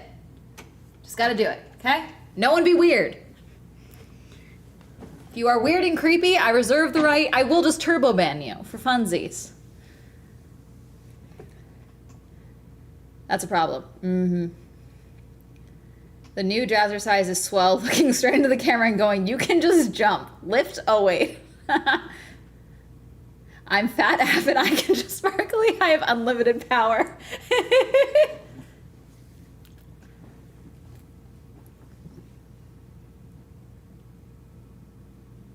People can't use skipping rope these days. Yeah, like so many schools don't even do like jump rope or anything like that. Yeah, a lot of people can't do it. That is a good, jump rope is a good exercise because it helps with your knees. Oh, here. Let me see if I can do this exercise without showing you my foot. Okay. This is a good exercise if you have weak knees. I started doing this when I first dislocated my knees. And I highly recommend it, okay? Don't be weird if you see my feet. I know my foot clippers for the wiki feet. I know you guys do this. Hang on, let me see if I can do it. Okay. So one of my feet is up here. Okay, I'm bending one of my legs. My other leg is straight. So then I lower this leg and I touch something on the ground and then I stand up with it. Okay? I'm trying not to bend my waist. I am bending my knee. Okay? And when you're balancing on that foot as well. Okay? It helps to have something on the ground that you can like tap, like a book or something so you tap. And you do that and it can help build up the muscle around your knee so it can help with you of any knee issues. If you do have knee issues though, please talk to an actual serious person, okay? Don't listen to YouTuber, Swell Entertainment, Twitch streamer, okay? Please talk to an actual physical therapist. But if you are worried about your knees, it is a good exercise to do because it forces your knees to start building some cushion muscle around your knees.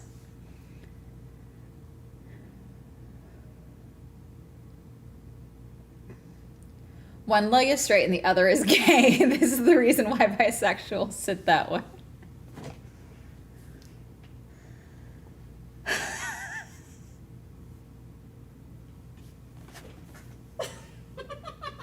Sparkle.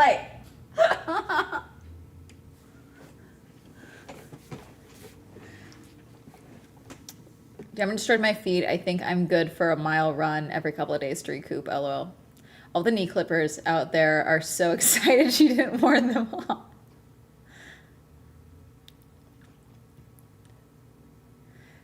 Still do the presidential fitness test in school these days? I don't know. I did, but I graduated high school 10 years ago. So like, I don't know what they're doing now. I don't think it's standard anymore.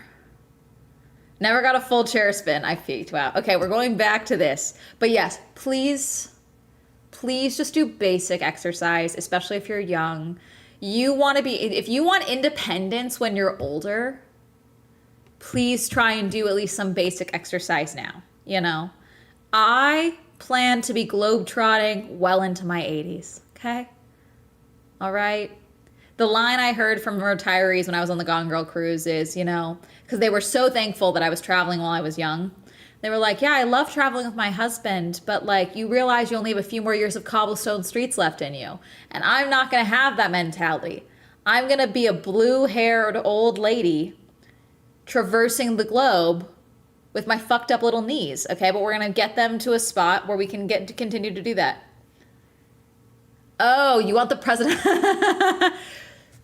So the presidential fitness test, or the FitnessGram Pacer test, okay, is basically like a benchmark that they decided based off your age, your gender, your height, your weight. There were certain requirements that you should be able to do, okay, physically in school. And so usually at one point every year, or I think was it every year or every... Yeah, I think we did it every year until I was in middle school, and then high school I didn't do it. We didn't do it in high school anymore, but it was like elementary school and middle school especially. And it included things like, can you touch your toes? How fast of a mile can you run? Certain things like that. Your balance. Hold on, let me pull it up. Presidential fitness test. Standards, let's see.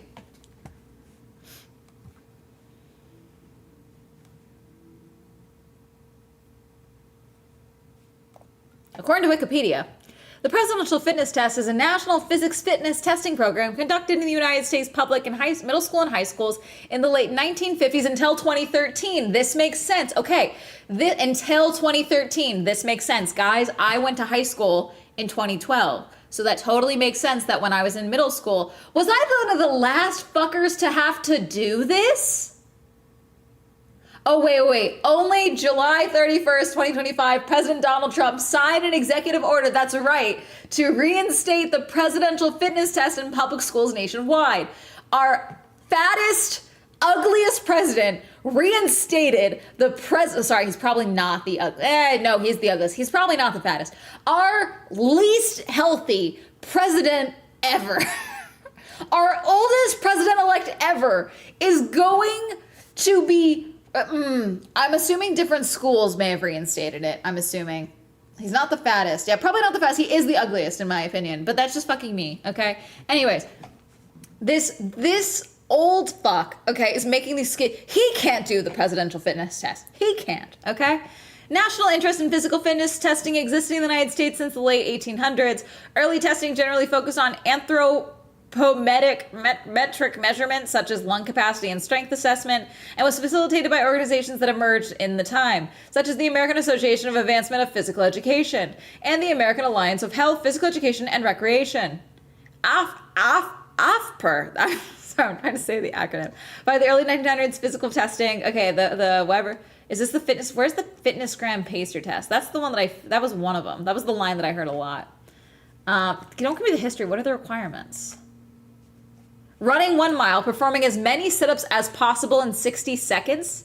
Okay, yeah, this discontinued in 2012. So this is the one I did. Running 1 mile, performing as many sit-ups as possible in 60 seconds, performing pull-ups or push-ups until failure, the choice of exercise being left to the proctor, a sitting flexibility test, and variant shuttle run. The purpose of running was to gauge cardiovascular health, sit-ups to gauge core strength, and the shuttle run to gauge agility. For those of you that don't know, I did theater, so I did poorly at all of these things, okay?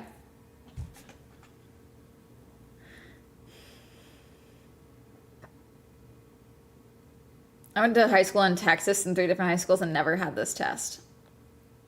Y'all remember up 1, down, up, down, 2, up, down, 3, yes.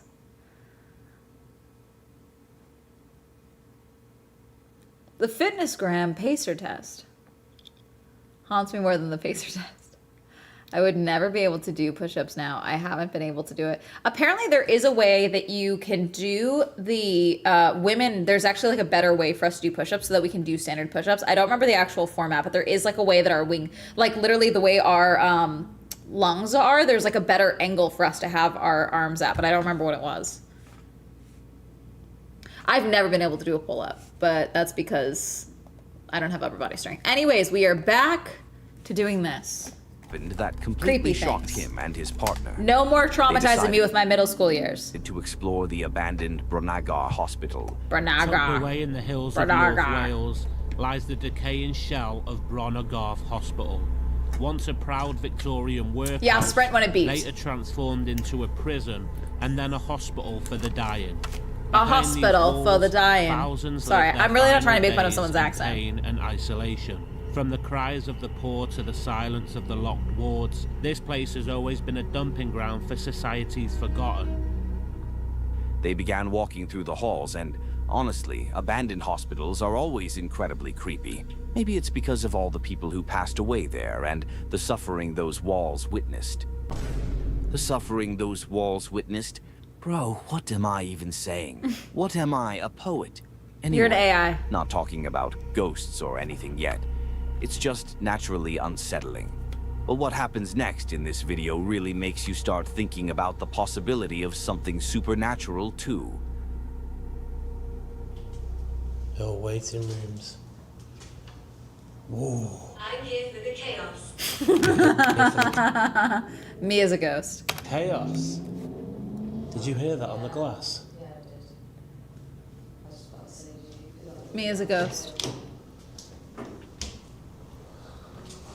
This does seem, so it sounds like you said he brought his wife. This does seem like one of those activities that's like, okay, our marriage counselor said we have to try and do each other's hobbies more. So he's coming with me to my morning spin class, and I'm going to go ghost hunting with him for his YouTube channel.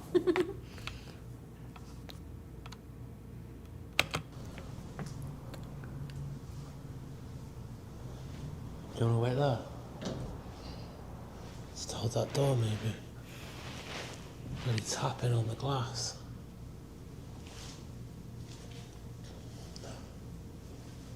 There's a lot of lights like this. I know a place. Babe, let me take you out.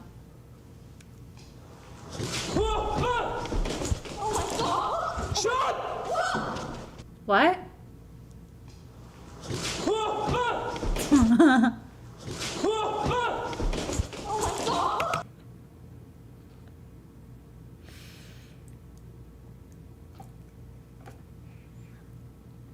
I admit, if I was dating a man, married to a man, and I saw them react that way to a door closing,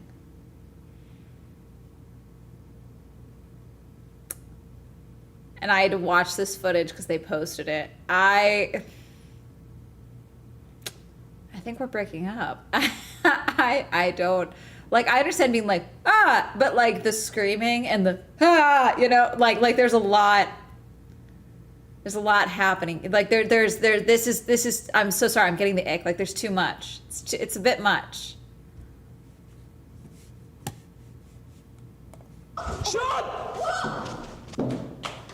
You fucking saw that, yeah? Did the door close? Yep. It tried to shut me in there.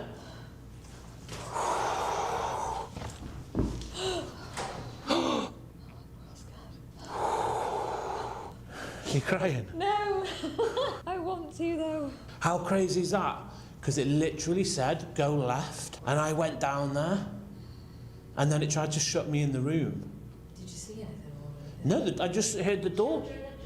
Children are playing. All right, let's talk about that door closing. Do I think it was a ghost? Honestly, I don't really know. Most of you already know my thoughts on this kind of stuff, but there was I mean, it would be really, did he check behind the door definitely ever? something there. Do I think they faked it? Not really. It could have been an animal Someone's or just even a hiding there. homeless person hiding behind the door, and their reactions seemed genuinely real. They decided to stay a bit longer because that's the point of the channel, paranormal exploration. So why leave when something like that happens right in front of you, right? They tried using some devices to see if they could catch anything on camera, but I won't go into all that. Now I want to hear what you think about this encounter. Could it have been the wind, an animal, or a person hiding? Or did they actually can't capture tell. something paranormal? Adam titled the video, "The Night He Almost Quit Exploring." which shows it was something completely new to him. Even though he continued exploring other places after, he never ran into anything as creepy as this. Nico is someone who loves exploring unknown and abandoned places. He doesn't do it full time, but whenever he goes out, he makes sure to film the adventure and share it on his channel. In this particular video, he explores an abandoned cement factory and ends up in a strange and unexpected situation. Yeah. No, però... Yeah. What is it? Is it a camera? No.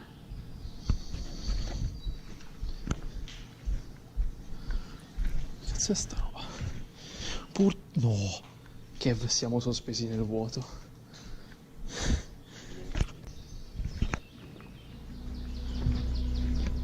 Zio caro.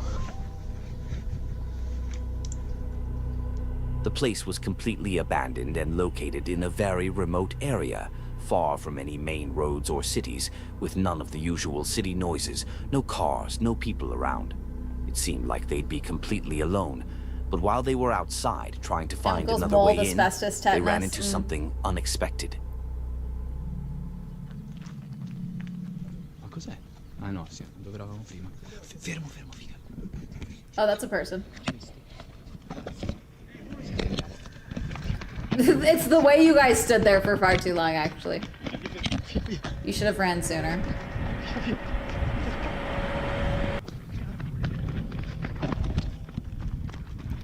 Sei fermato? It stopped? Why would they have stopped? I'm so sorry. No, does no one understand that people do just keep running?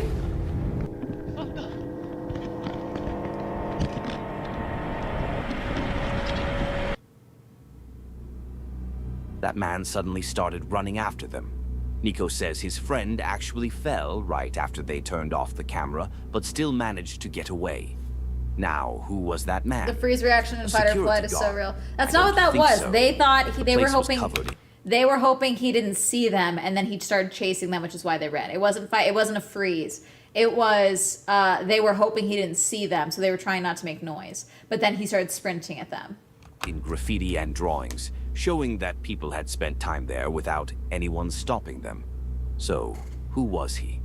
Abandoned places like this are often hubs for illegal activity.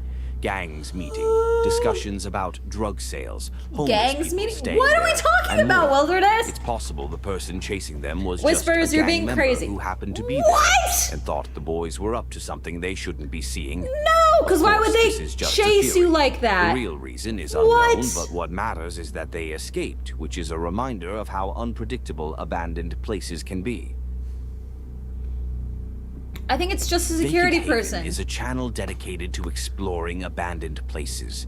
The creator visits all kinds of locations, showing their history and sharing the things he finds along the way. But as you've seen in the videos I've shared so far, these adventures always carry some risk, whether it's encountering someone suspicious or stumbling across something tragic. You never know what might happen, so it's important to stay alert. In this particular episode, the creator planned to explore a remote cabin with his friends. The cabin once belonged to an elderly man and had been left abandoned after his passing. The plan was simple: enter, explore, and leave. But what happened turned out to be much stranger than they expected.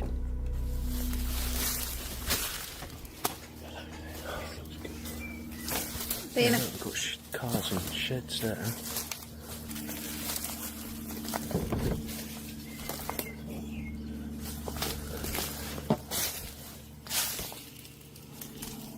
The loudest steps known to man.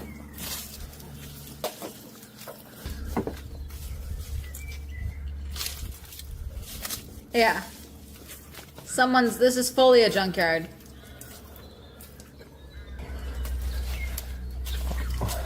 Loads of cars, mate. Near the cabin, there was a sort of car graveyard, with rusted vehicles stacked on top of each other. But when That's a they finally junkyard. reached the cabin, they noticed their first sign that they might not be alone. Something unusual for a house whose owner had passed away. Bees? A punching bag? Yeah, dude, you're on someone's property.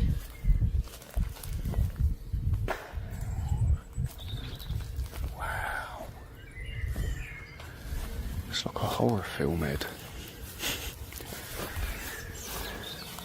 He's got to do it.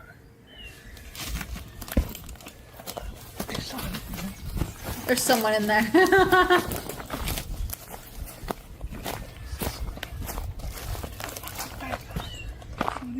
How do you know?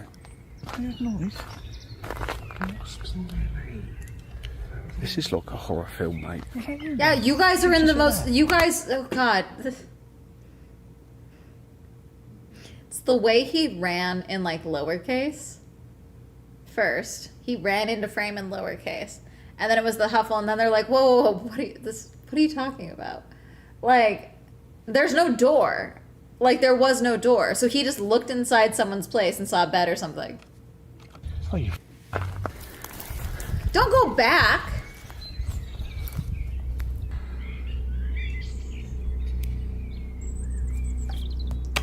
Fucking Bubba Sawyer. Oh, they're inside the fucking house. Fucking Bubba Sawyer's gonna come out with a chainsaw, Texas Inside Chainsaw the Massacre house, the tire. electricity was still on, making them think someone might be inside. No shit. It turned out no one was there, but it was a sign that someone had been there recently. As they continued exploring, things started to feel increasingly The unsettling. stepladder is there? Yeah, someone lives there. They're In using the hallway, stepladder to they get in and noticed some out. drops that at first appeared to be blood.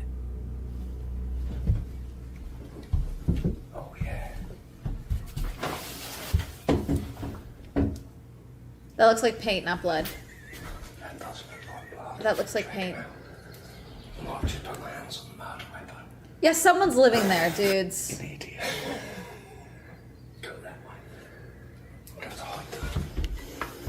Someone's living there. That's a new light switch. Fucking torch. Someone's living there.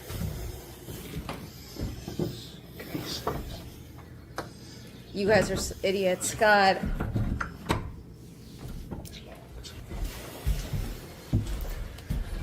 Yeah, it's locked. Oh, you're back out here, aren't you? Yeah, well, this was where the blood was, look, Ed. That was paint where... That's paint. Yeah, thank you. I'm right. So someone might have been staying there. Yeah, those are It suitcases. turned out to just be paint from the doors, but then something else caught their attention. That's a drink. Some rooms in the house seemed fairly People are normal, living here. almost like someone had been living there recently. But shortly after noticing that, they heard something outside that made their adrenaline spike. Dog bark? Take a look. It's all just been left, isn't it?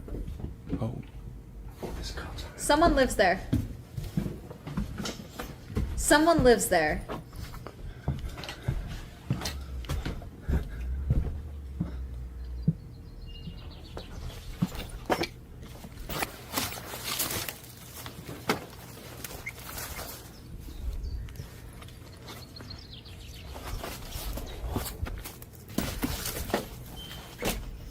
Where are you?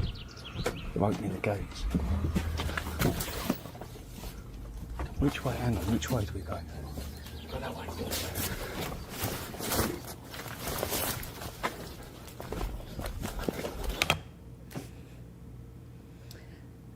You know, I'm a firm believer men need hobbies. Can we get them normal hobbies?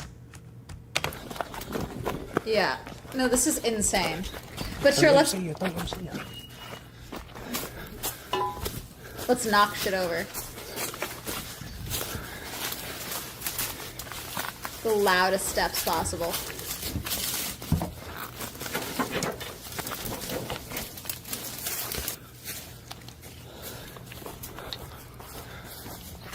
Let's get out of here. Absolute fools.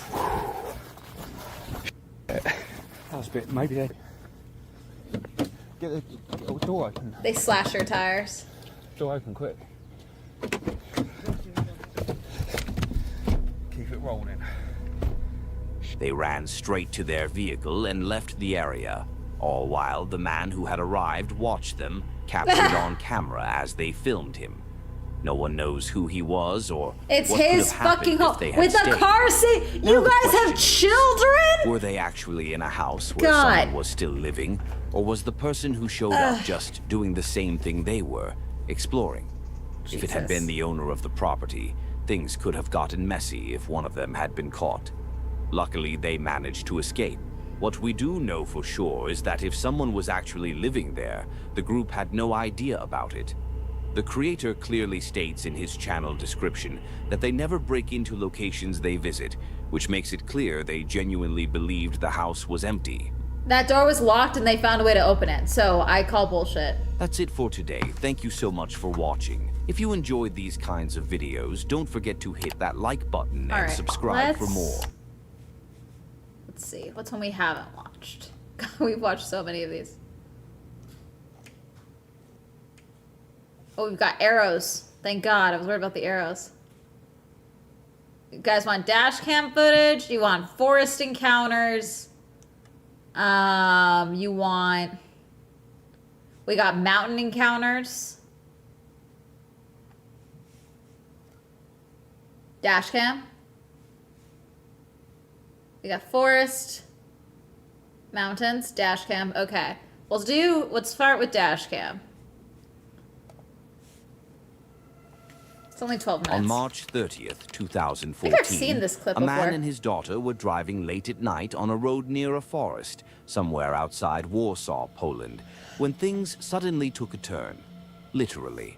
As they were driving, they noticed headlights coming toward them. It was just another car, but things started to feel strange when that car began flashing its headlights. They didn't understand why and kept driving. Are your But then, headlights? Ugh. Dash cam near forest, it's a compromise.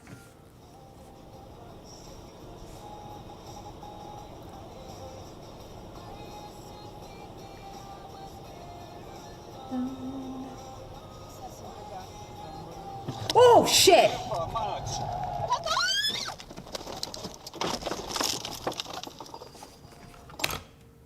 I'm so sorry. Was that One Direction playing on the radio while they almost drove into a man?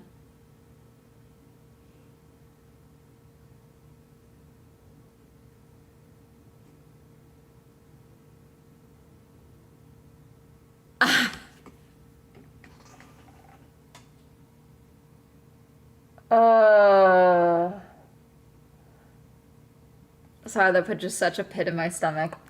Did their car roll?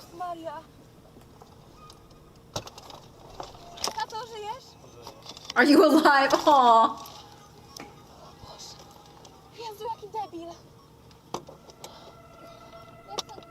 the car was flashing its headlights to warn the family that a man was standing in the middle of the road. But it was Jesus. already too late. The driver swerved to avoid him and crashed, veering off the road Jeez. into a nearby field. The man and his daughter suffered minor injuries to the neck, arm, wrist, and knee, but thankfully, they survived. Later, the driver wrote online, "The most important thing is that we miraculously escaped death, because where my car went off the road, there was a tree that had been cut down a month earlier. If the tree had still been there, we would have hit it in the crash." There was no sign of the man afterward, as if he had simply vanished. This left many people wondering why he was standing in the middle of the road that night. Was he... I'm gonna give you what I think is the most likely thing. That man wanted to be hit by a car. But when he saw that he caused an accident instead, he fled the scene. If there was no reports of him being hit later, he fled.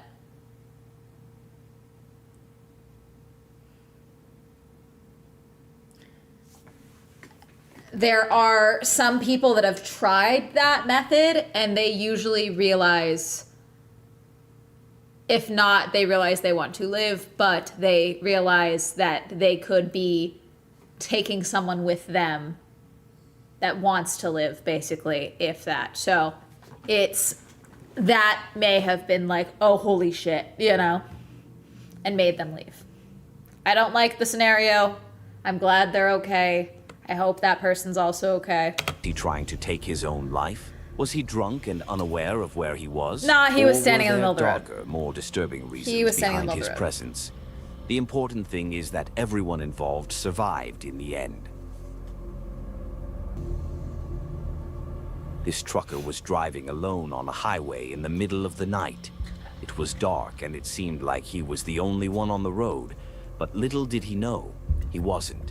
He looked like he was struggling to stay awake, but what was about to happen would certainly wake him up fast. Have we seen this one?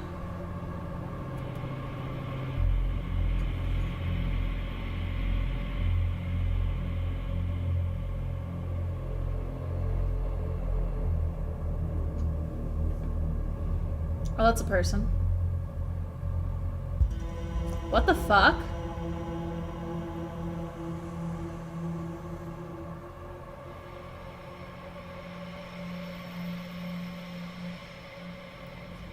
Was that it? That definitely woke him up. Out of nowhere, a man appeared on the... Do you guys want to know what I think is happening here? Yeah, that's a robbery attempt, all right. So we have this actually here in LA, especially if you some certain off-ramps. It doesn't happen much anymore, but there was a time where they were really robbing luxury cars. And what they would do is they would like throw debris, a box, something that would get stuck under the spokes of your car so that you'd have to pull over. And then they'd rob your shit. So that was someone attempting to stop the truck so that they could rob the truck. road, pushing a bike right in front of the truck.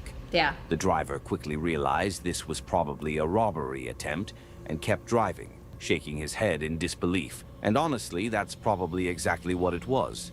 The man was likely trying to get the truck to stop so he, or possibly a group hiding nearby, could break into the trailer and steal everything. The driver was lucky he didn't stop. I respect people with strong survival instincts. Norman Nukery, a fuel supply driver in Hoedspruit, was driving to a client's lodge on June 1st in South Africa when he stopped to let some elephants cross the road. At first, everything seemed fine. He was just enjoying the amazing wildlife. But then, out of nowhere, a sneaky elephant broke away from the group and charged straight at his car.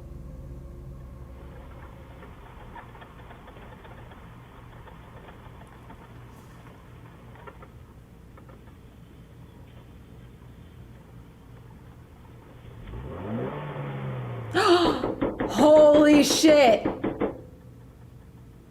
That would scare the shit out of me. I'd be like, wow, this is majestic. That's a majestic way to die. But, like, that would scare the shit out of me.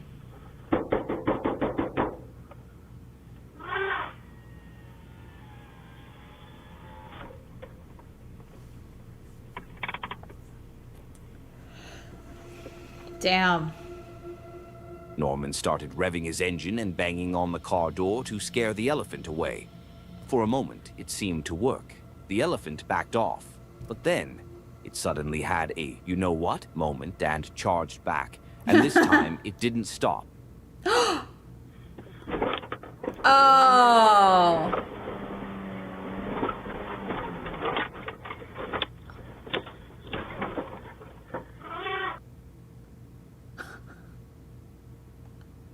Elephants will fuck your shit up, dude. Elephants remember. The face I'd be making, too.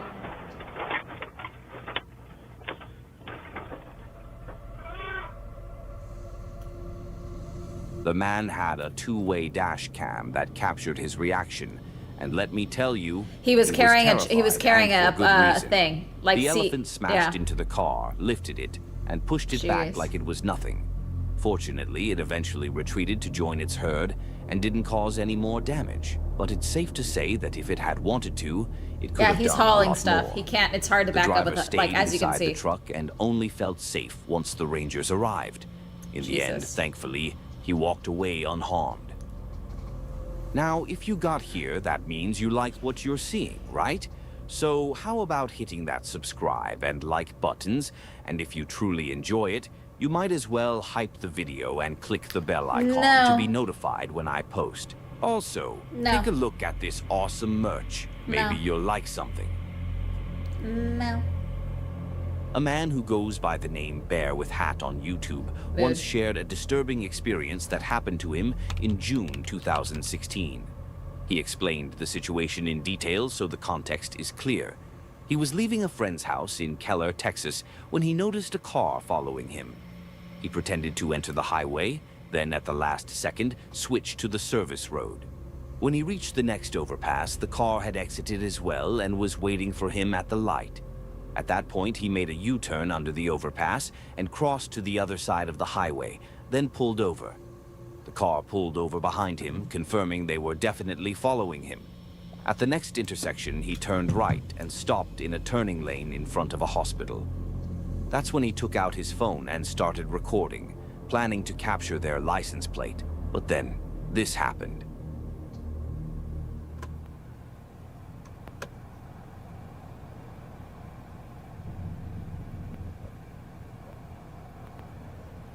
If you got here, comment the word asphalt. No.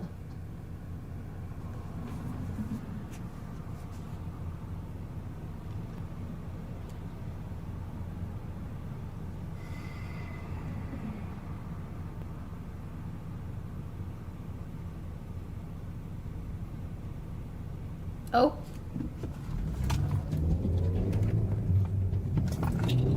Yeah, get fucked. Bye. YOLO. Did you stop? Bro, drive off.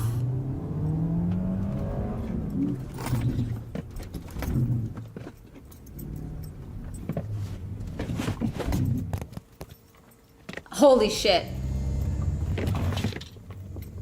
Are they trying to hit him?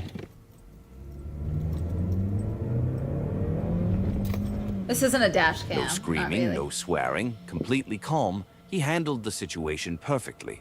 Those guys were probably planning to rob him, or who knows? Why would they even target him? It makes no sense. He called 911, dropped his phone, and headed straight to a grocery store he knew often had a police officer outside. Once he went in that direction, the car broke off the pursuit, and he remained safe. What happened to the two guys afterward? We don't know, but hopefully the license plate helped get them arrested.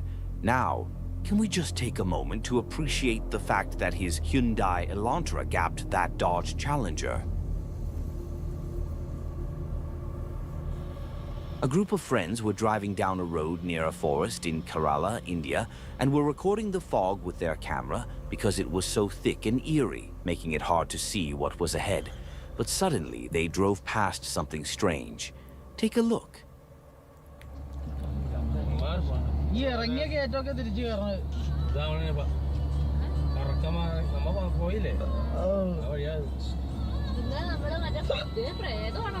Oh my god. Okay. That's A just woman in a white dress was holding a flashlight, shining it toward the woods. But if we slow the footage down, we can actually make out another figure. What? Or maybe something else, standing there. She's So lighting here's the way question. so her man can use the What was bathroom. really there? And why was a woman walking on this road This in is the middle not of that the night weird. through such thick fog? This is not Were that they such- weird. Woman was Y'all driving are along a road losers. that cut through a forest, and everything seemed normal. Just a car ahead of her that didn't look suspicious. But not long after, that car pulled over to the side of the road, and what happened next was captured on her dash cam. I'll let you see for yourself.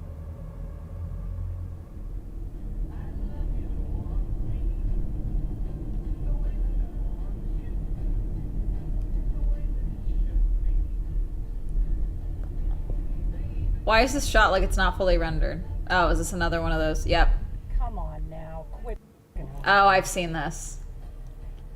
I've seen this. No. I've seen this. I've seen this.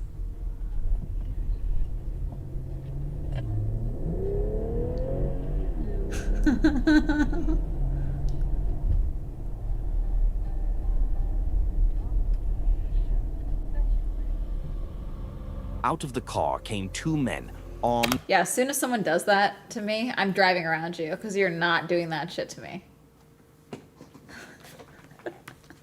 Absolutely the fuck not. and pointing a gun at her, trying to break her window. She reacted quickly, I accelerating would have taken and off the taking car a different door. route. Luckily, the I would men have taken didn't off the shoot, car door. and she had a clear way out of the situation. They didn't continue to follow her, but this was absolutely a terrifying encounter. That's it for today. Thank you so much All for right. watching. If you We'll enjoyed do these forest. kinds- Let's do forest. All right, so we just did dash cam. Forest. A man was walking through the Russian taiga, making his way toward a trap he and others had set to catch wolves, which were considered pests due to the threat they posed to livestock. But when he finally reached the trap, he didn't find any wolves waiting there. Instead, he was met with something completely unexpected and far more terrifying. A person.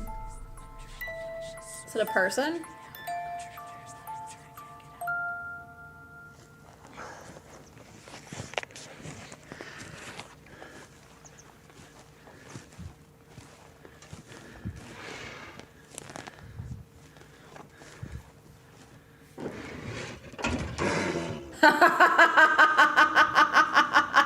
Yeah, dude, you're fucked. That thing's fucking huge.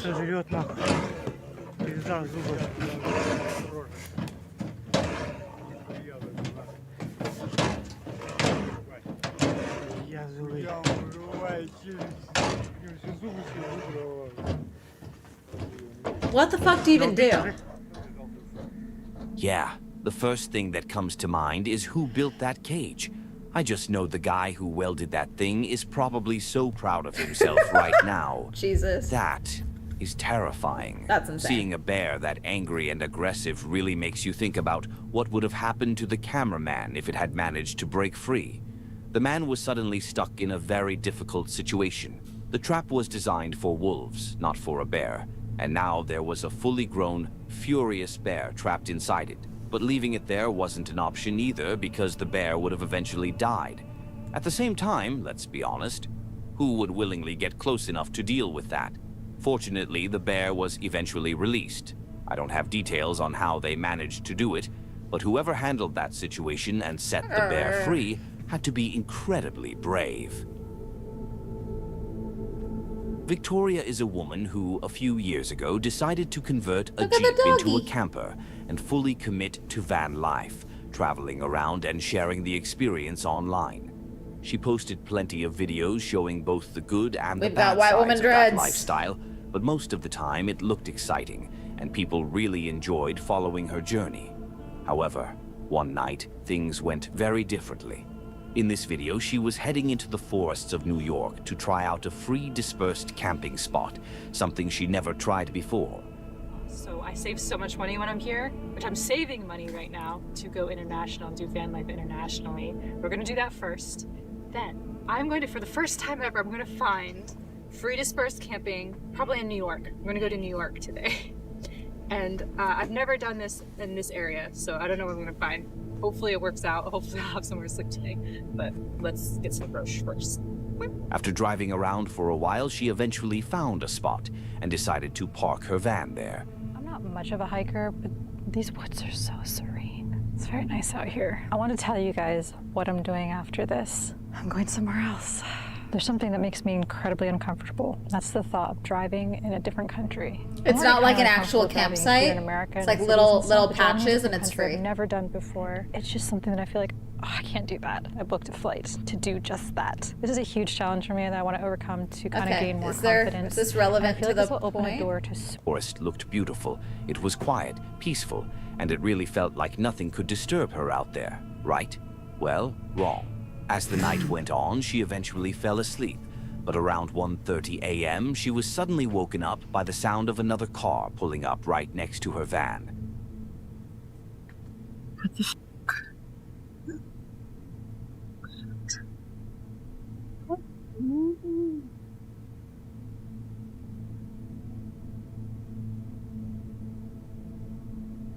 Or why'd you exit the vehicle?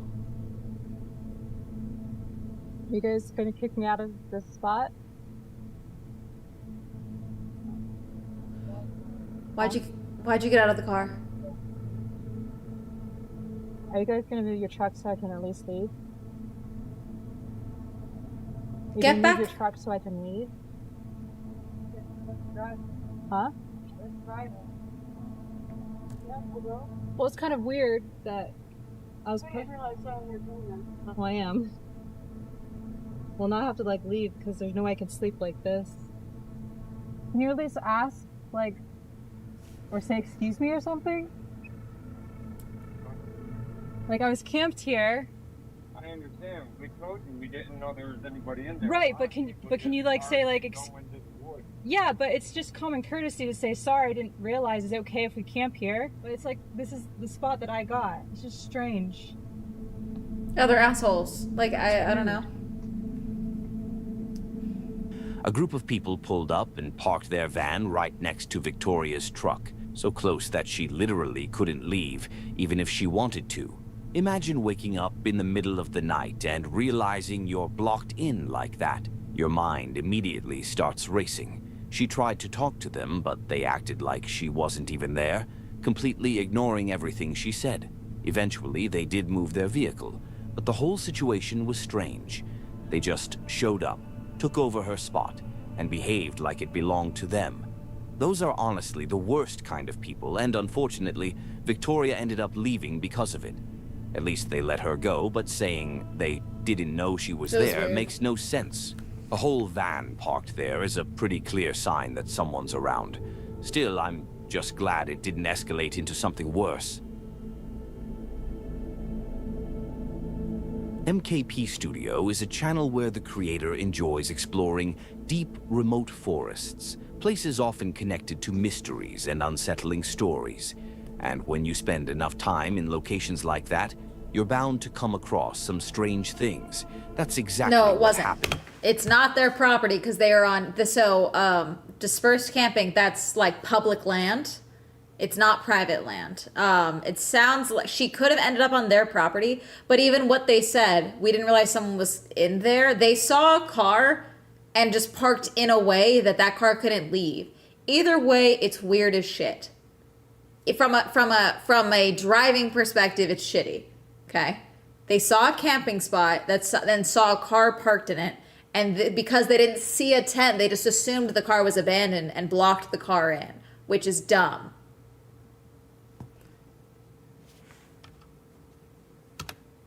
In this video, okay, he planned Dip, to you return win. to a I don't spot know. he had filmed at before in the Pacific Northwest of Washington, after many viewers asked him to revisit it. But this time, the experience turned out to be far more unsettling than the last. They parked in a way that trapped her in. Yeah, exactly. Curious to revisit this location and see if there was. At the very least, it's shitty. At worst, it's like nearby this it's someone being creepy and weird. We found a cross in the ground, and I speculate that it could be maybe a grave site of some sort. But why are we I touching still it? don't really know. And what's even crazier is that not even 10 minutes ago, I got a severe weather alert. So apparently, there's some sort of tropical storm moving its way through Washington, so it's currently pouring down rain right now. So that just adds another layer to this video because I'm definitely about to get soaked. He started hiking toward the spots he had visited on his previous trip. At the beginning of the trail, a few warning signs catch his attention. One reads that over 40 lives have been lost there, and that more than 20 people have gone missing in the area over the years. Just reading that is unsettling, making you wonder what kind of dangers lurk here to cause so many tragedies. What As are he you continues doing? along the trail, it isn't long before he stumbles across objects scattered around some trees. I see some, like, trash. What are we doing?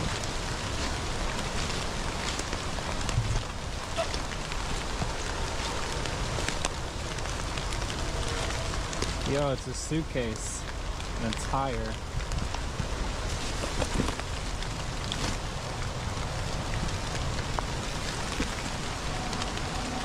That's crazy.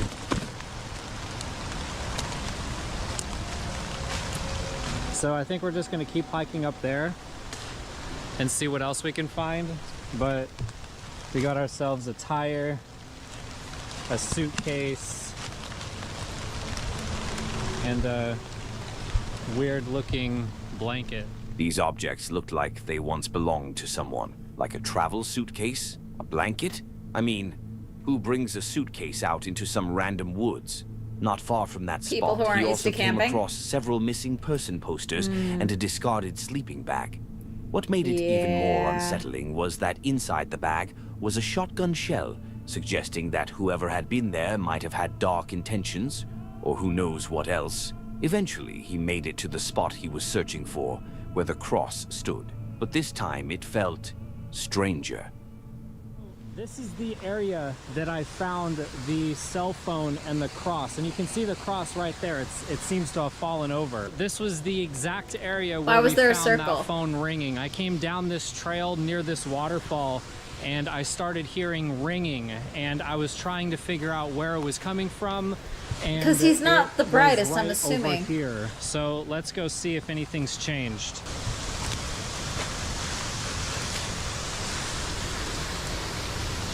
Whoa, there's something else right down there.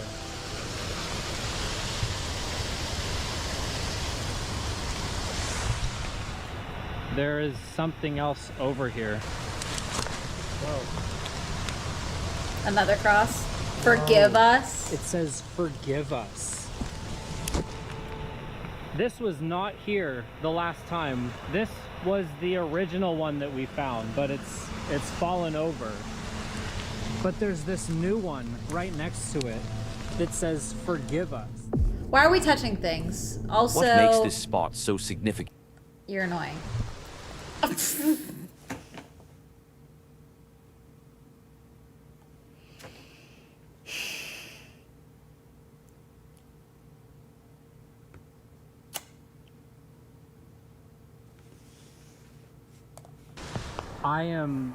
I feel like we have just stumbled across something that we were not supposed to. So we have found ourselves in a situation here, and I don't know what to do next. A cluster of strange symbols, carefully crafted from tied together branches.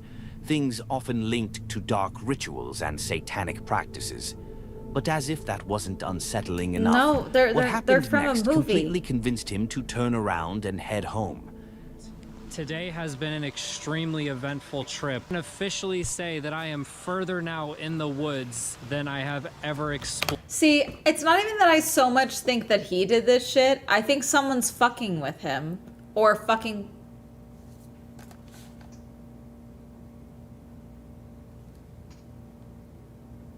Sorry, I heard noises. Before.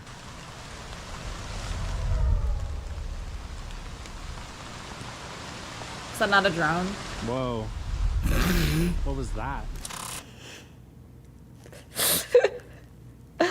Whoa. What was that? That's like a drone or something. Whoa. What was that? What was that? That sounded like a drone, maybe? That was really loud. I've never heard that before. The aliens.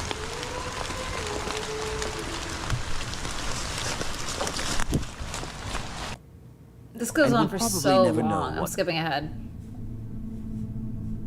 Dan's van life. Yeah, the name says it all. It's literally just Dan living in his van. Shocking, I know. Whispers, you're a genius. Anyway, his videos usually revolve around his travels, little adventures, and whatever random stuff happens while he's out living the van life. But this trip, a bit different. He headed out to Colorado, planning to spend the night in the wilderness with just his trusty van and his adorable dog. This time, he was about to run into something a little crazy. So I think today, I took a couple days off of editing and filming, just kind of let myself recharge a little. I need to get a video completely edited today, start to finish. So we are going to take my laptop, the grow lot, the van's still kind of messy from last night, and we're gonna go sit in the park and edit the video up in the beautiful park with the mountain atmosphere and the people walking around, and should make it a little more fun than usual. Got an iced coffee, from McDonald's. Cassie got kicked out of McDonald's. Worker wasn't happy that I brought her in, but I couldn't care less what a McDonald's worker thinks. After cruising through some seriously stunning landscapes, he eventually found a solid camp spot and parked there for the night. Everything seemed chill. It is past time for Cassie to eat, so we're gonna give the doggy dinner. And then I might just be playing some video games. I might move the TV back up onto the wall, and I might take down the whole racing sim tomorrow. But I'm ready just to eat some of my snacks, some of my potato salad, my leftover Chinese noodles, and just call it a night. After parking and grabbing a quick bite, he figured he'd take his dog for a walk and explore the area a bit. Just a casual stroll through nature, but this is where things started to get scary. Dinner walk, take a walk up this road, see if maybe there's a better viewpoint of the mountain behind me. And Can I just say, he's a very pretty man. Very pretty.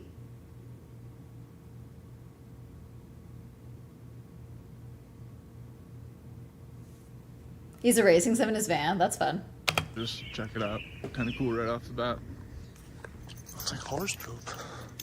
Doggy. There's either a moose or a horse right outside of the van right now. And he just made a scary noise. Or a He's bear. made a scary noise. Holy shit. There's a bear right outside the van. Hey, Did bear. you leave the door open? Did you leave your van door open? You left the door open! He's huge.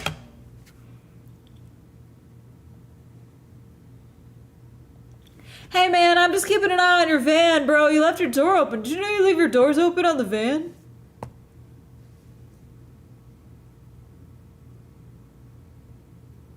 Hey bud, I just wanted to take a look at your van. Cool sim racing sim you got set up. Good, cool rig. He's huge.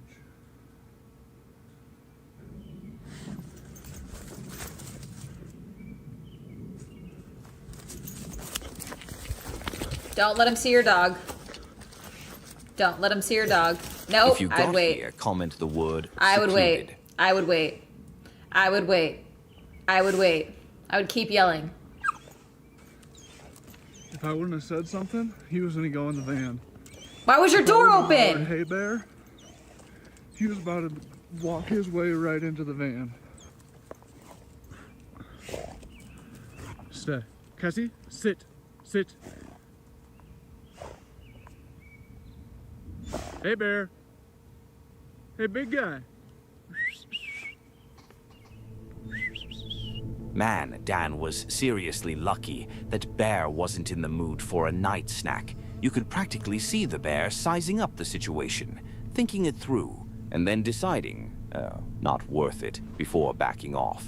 Thing is, if Dan hadn't yelled when he did, that bear was absolutely heading straight into the van. Now, imagine if Dan didn't see it. Imagine he kept walking, totally unaware, and the bear just casually climbed inside. Then Dan comes back, opens the door like it's just another night, and boom, there's a massive bear chilling in his living room on wheels.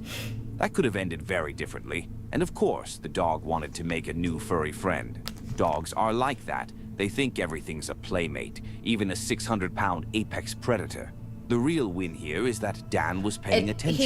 It looked like he had heard the left his sounds, food out. stayed alert, and didn't brush it off. So the bear probably That's would have exactly tried to what go I'm always inside. saying. See, When so you're out- he really does just leave his shit open. Look at this.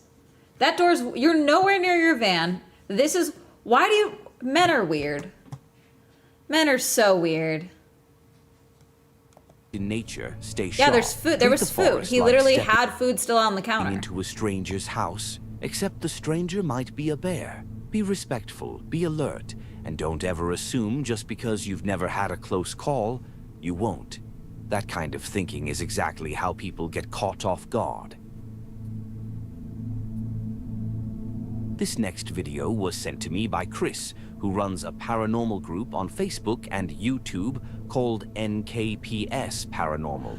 In his downtime, And we've got he likes the to go AI camping. art. Lately, Cool. he had been hearing strange things, like howling, sticks breaking, and getting some weird images and videos on his game cams. Is it all AI? So he decided to head back out there, set up camp, and use some of his gear to investigate. We're gonna finish this video, watch the mountain one, and then we're gonna call it. What happened So I gotta next finish the left edit. both him and the viewers in shock. What's up, guys? Your friendly ghost hunter here, Chris. So I've decided to come back here and camp out for you all tonight. All my gear. We'll see what happens. So I'll get back to you after I set the tent and everything up. I do have my pew again tonight with me, just in case something goes down. But I'm gonna try to get set up inside the tent. Then maybe we'll do a walk around here later. I'll get back with you after I get this set up. Now, you know how I feel about ghost hunting gear. I usually skip the parts where they're trying to talk to spirits through those little gadgets. But this video isn't about invisible things or weird words popping up on screens. This one's about something, let's just say, a bit more physical. Chris set up his tent, got inside, started recording, and was using some of his equipment when this happened. Well, I'm gonna give you all a few more minutes, and then we're gonna call this quit with this stuff. Then we're gonna go out and walk around and see what we can get into, see what we can find. Your enthusiasm is electric. Hey! Hey! What the is that? Jesus Christ. Something just literally jumped on this tent. This bear. Who is out there? Did you all see that? Alright guys, I'm back out here. It's a ghost bear. I don't see anything.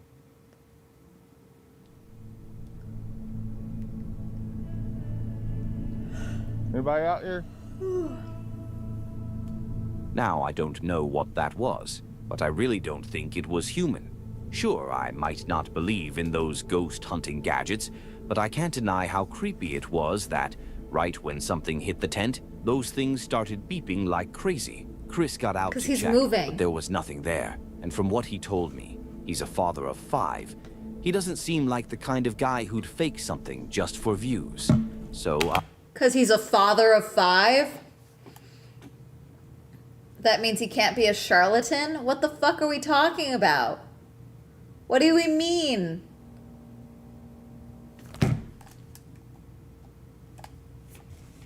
Alright, we're gonna go to the mountaineering video.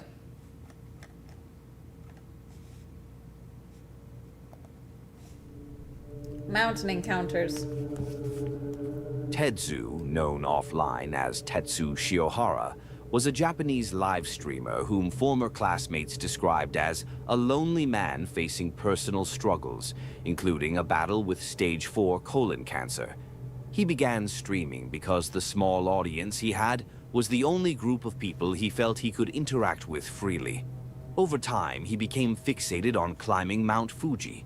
After some viewers said they wanted to see the mountain covered in snow, he decided to attempt a winter ascent. On October 28, 2019, he started his stream and began the climb. And despite his lack of proper gear or experience, he managed to get surprisingly far, nearly reaching the summit. But as he continued upward, camera in hand and unsure of whether he was even following the correct path, things took a turn.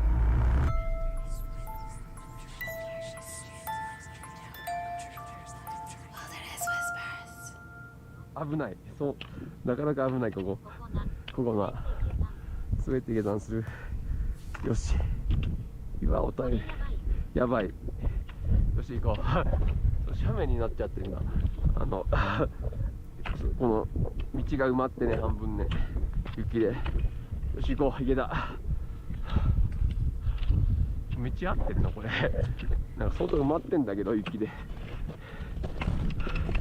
し行こう。ここも危ないね。ちょっとね、斜面、滑る。Oh God.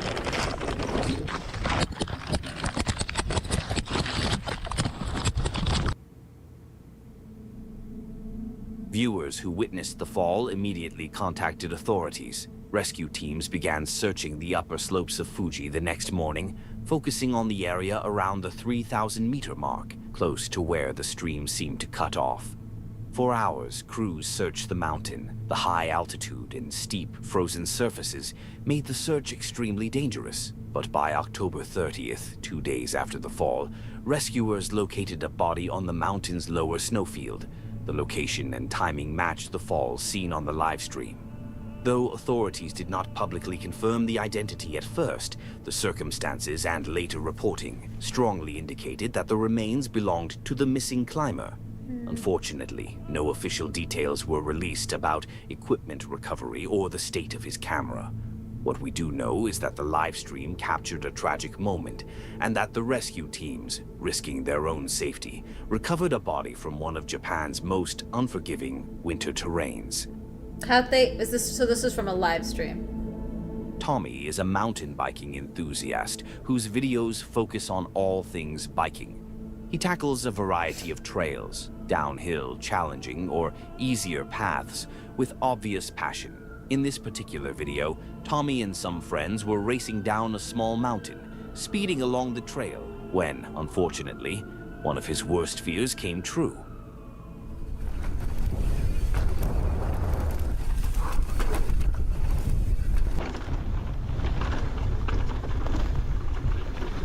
Thank you for labeling the POVs. I appreciate it.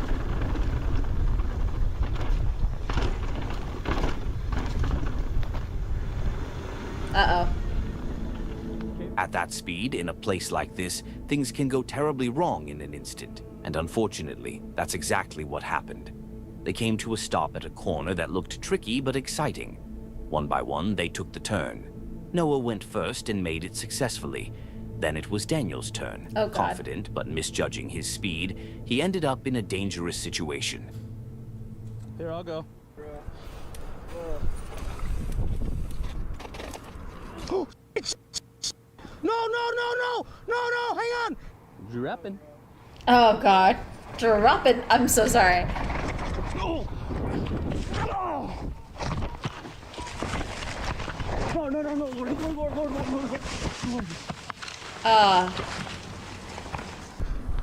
That could have been way worse. That could have been way worse. No! He kept going. No! I'm good. Are you good? Good. You fucking kidding me? I'm good. Daniel. I'm good. Are you sure? Yeah. Where's my bike? It's fine. Your bike's fine, dude. Totally okay. Jesus. My GoPro's not. I'm okay. Thank God. Look what I just came down. Jesus, that could have been I fucking slid down the horrifying. entire thing. Dude, my sick to my stomach right now. Dude. He landed right there. That's his head. Yeah. That's his body. And he held on right here, so I thought he saved himself. But I thought he kept sliding. Yeah. He slid here, which luckily he slid on that thing, and then he went down there. Jesus. I'm not gonna do it, dude. Let's take his bike up. Dude. Stay there, and I'm gonna climb up and I'll grab the other part of it. I can't believe he survived that. He was Jesus. incredibly lucky. It could have ended much worse. Holy shit. Remarkably, he didn't break anything and barely had a scratch. After seeing how dangerous that corner could be, Tommy refused to attempt it himself and didn't take any risks. This is a reminder. Always wear a helmet and It looked protective like gear there when was doing this another kind way of to get riding. down, so It's I think they unclear were if he able to hit get his down head. to him. He seemed to land mostly on his back. But imagine Jesus, the he consequences flew. without a helmet. This is a story he'll God. be telling friends, siblings, maybe even his parents. Well, probably not his parents, but it's an unbelievable story. The one where he survived. Jesus. Omar Farang Zin, a 48-year-old Italian from Samarate near Milan, worked as an airport driver by day, but his true passion was adventure, motorcycles, travel, and Yeah, it looks like they're exploring wearing the almost wild. motorcycle Friends helmets nicknamed him instead of just Farang, like regular bike reflecting helmets. both his love for Thailand and his wandering spirit. In the summer of 2025, Omar embarked on a motorcycle journey across Europe. He rode through Croatia and Serbia before reaching Romania, drawn by the breathtaking Carpathian Mountains and the legendary Transfăgărășan Road, famous for its winding curves and stunning scenery. A lover of nature and wildlife, Omar knew Romania was home to the largest brown bear population in the European Union. On July 3rd, near Vidraru Dam, he encountered a mother bear with her cubs.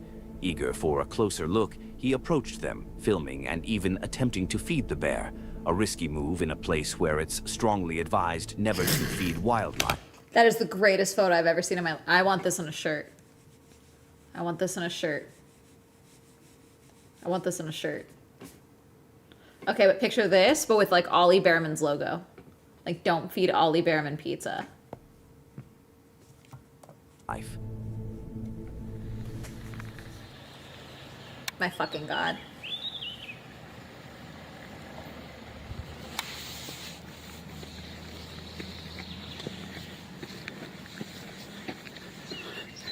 Oh, sta venendo verso di me.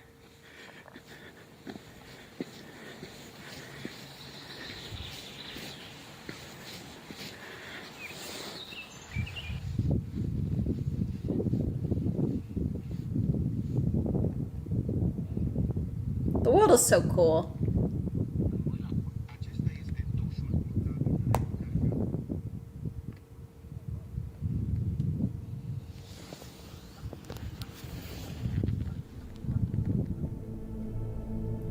This would be Omar's final video.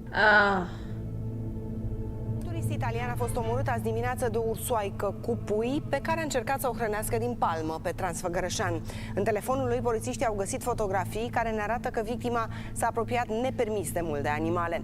În zona Transfăgărășan trăiesc de 4 ori mai mulți urși decât ar fi numărul optim. Pentru că nu mai găsesc mâncare în pădure, sălbăticiunile ies la șosea, unde au învățat să stea la selfie ca să primească hrană.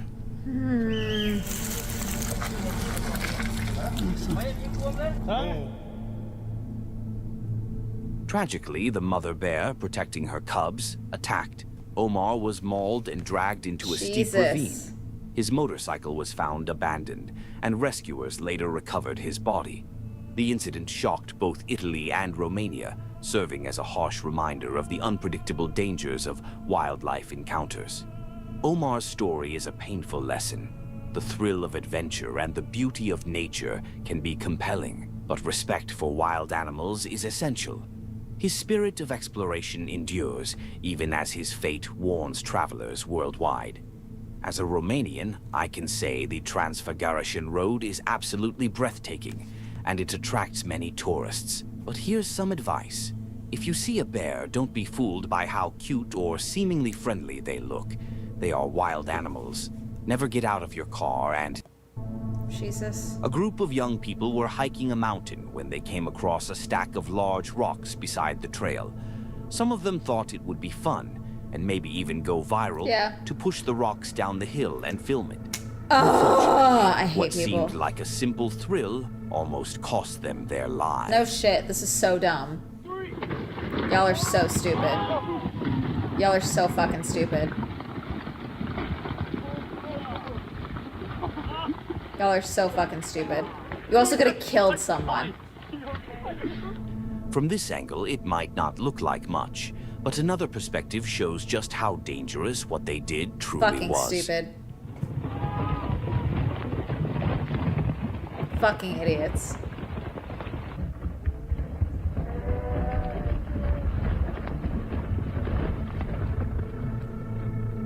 Unfortunately, it wasn't just the rock they pushed that started falling. Several others tumbled down as well, including one right where one of them was standing, almost taking him with it. Jesus. Fortunately, he managed to stay on top The and trees you survived. took down, But the let's take a moment habitats you to took consider down, the danger probably. they put themselves and others Dumb. in. At first glance, it might seem like a harmless prank, but it could have caused serious problems. The rock slide could destabilize the terrain, potentially triggering more slides in the future. Just so fucking Let's stupid. hope no one was hiking at the base of the hill. This was an extremely reckless act with potentially severe consequences. Did they go viral? Yes, but not in a good way. Many people criticized them for what they did, and it's safe to say that's probably not the attention they were hoping for. Edouard is a guy who loves adrenaline, seriously. On his channel, he posts videos of hiking on mountain peaks, skiing, and even rock climbing. He definitely loves living on the edge, but some moments have brought him closer to death than he expected. Men are dumb. I don't know. In this particular video, he was climbing down a mountain just to ski downhill, but unfortunately, something unexpected happened. Is it an avalanche? Is it an avalanche? Because I do expect that in these scenarios. If you got that here, looks like an comment avalanche. the word height. That looks like chunks of ice destabilizing. That looks like chunks of ice destabilizing.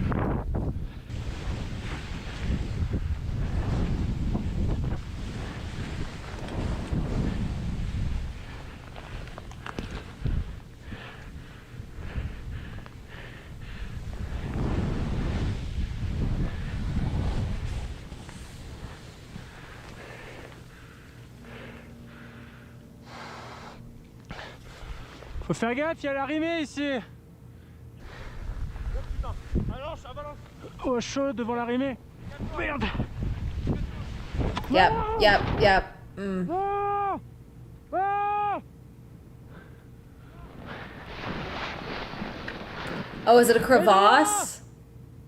Je crois que je me suis niqué le genou, vite. Ça va tomber.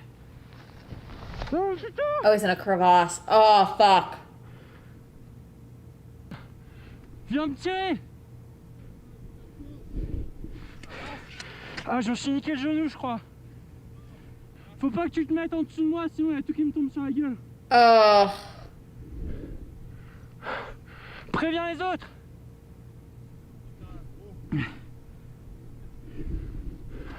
Faut pas que t'ailles au-dessus de moi, là.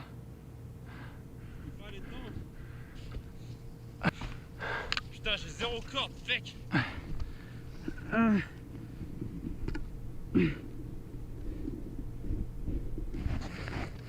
Fuck, don't move, stop, don't show me it, don't look down. God. Faut que tu dises aux autres qu'ils fassent gaffe. Stop looking down, holy shit. Oh my God.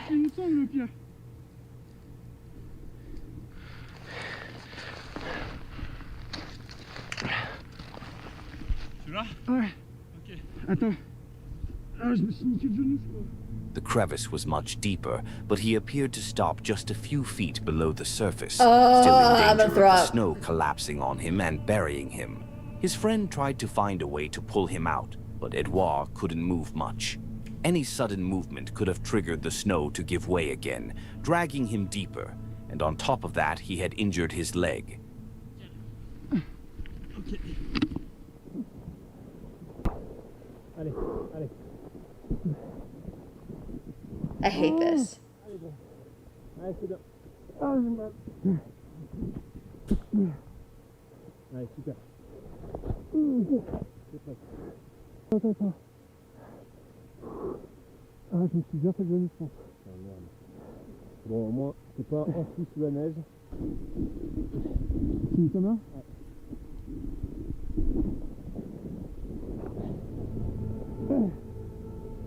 He eventually got out with his friend's help, but his injured leg prevented him from skiing downhill.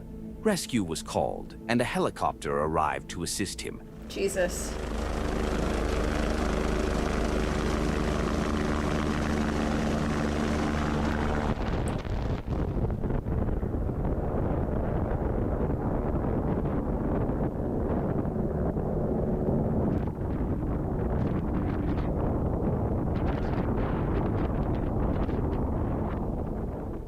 Fortunately, he walked away with just an injured leg, but honestly, that's far better than being buried alive in the snow. Yeah, no This shit. incident is a reminder of the hidden dangers mountains hold. It's not always about the height or the wildlife. Surprises can come at every step. Always be prepared, and most importantly, never go alone. Edouard continues to pursue his adrenaline-filled adventures, so this didn't stop his passion. Let's just hope that next time he's just as lucky. A group of men from the United Kingdom were descending the Aiguille du Midi arête when one of them suddenly had the scare of his life. This is an extremely frightening descent, as it feels like you're constantly on the edge of the mountain, with only a few feet of solid ground to step on. Wow, this fucking sucks.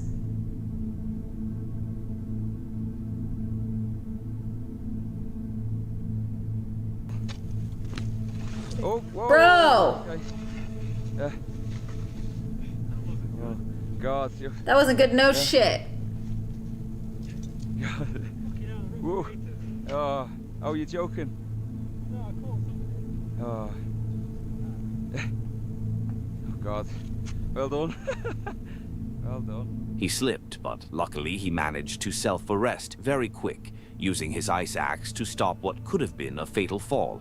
One look behind him is enough to know he wouldn't have stopped anytime soon if he hadn't gotten that axe into the snow. I've seen some comments Yeah, I'm butt claiming he scooching would all have the way survived down. the Sorry. fall, but this angle doesn't really show how steep it is. But this one does. People don't realize how steep this mountain really is, or how a single wrong step can cost you your life. Honestly, it's comforting to know. Okay, we're done. Oh, we're done. Who we rating? Oh gosh. I haven't eaten for real tonight.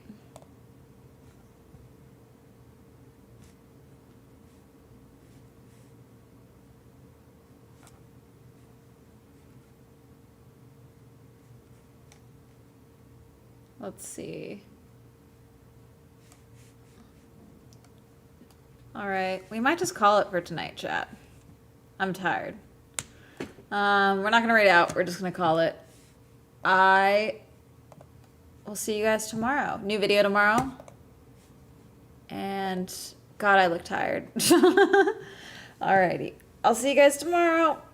Bye.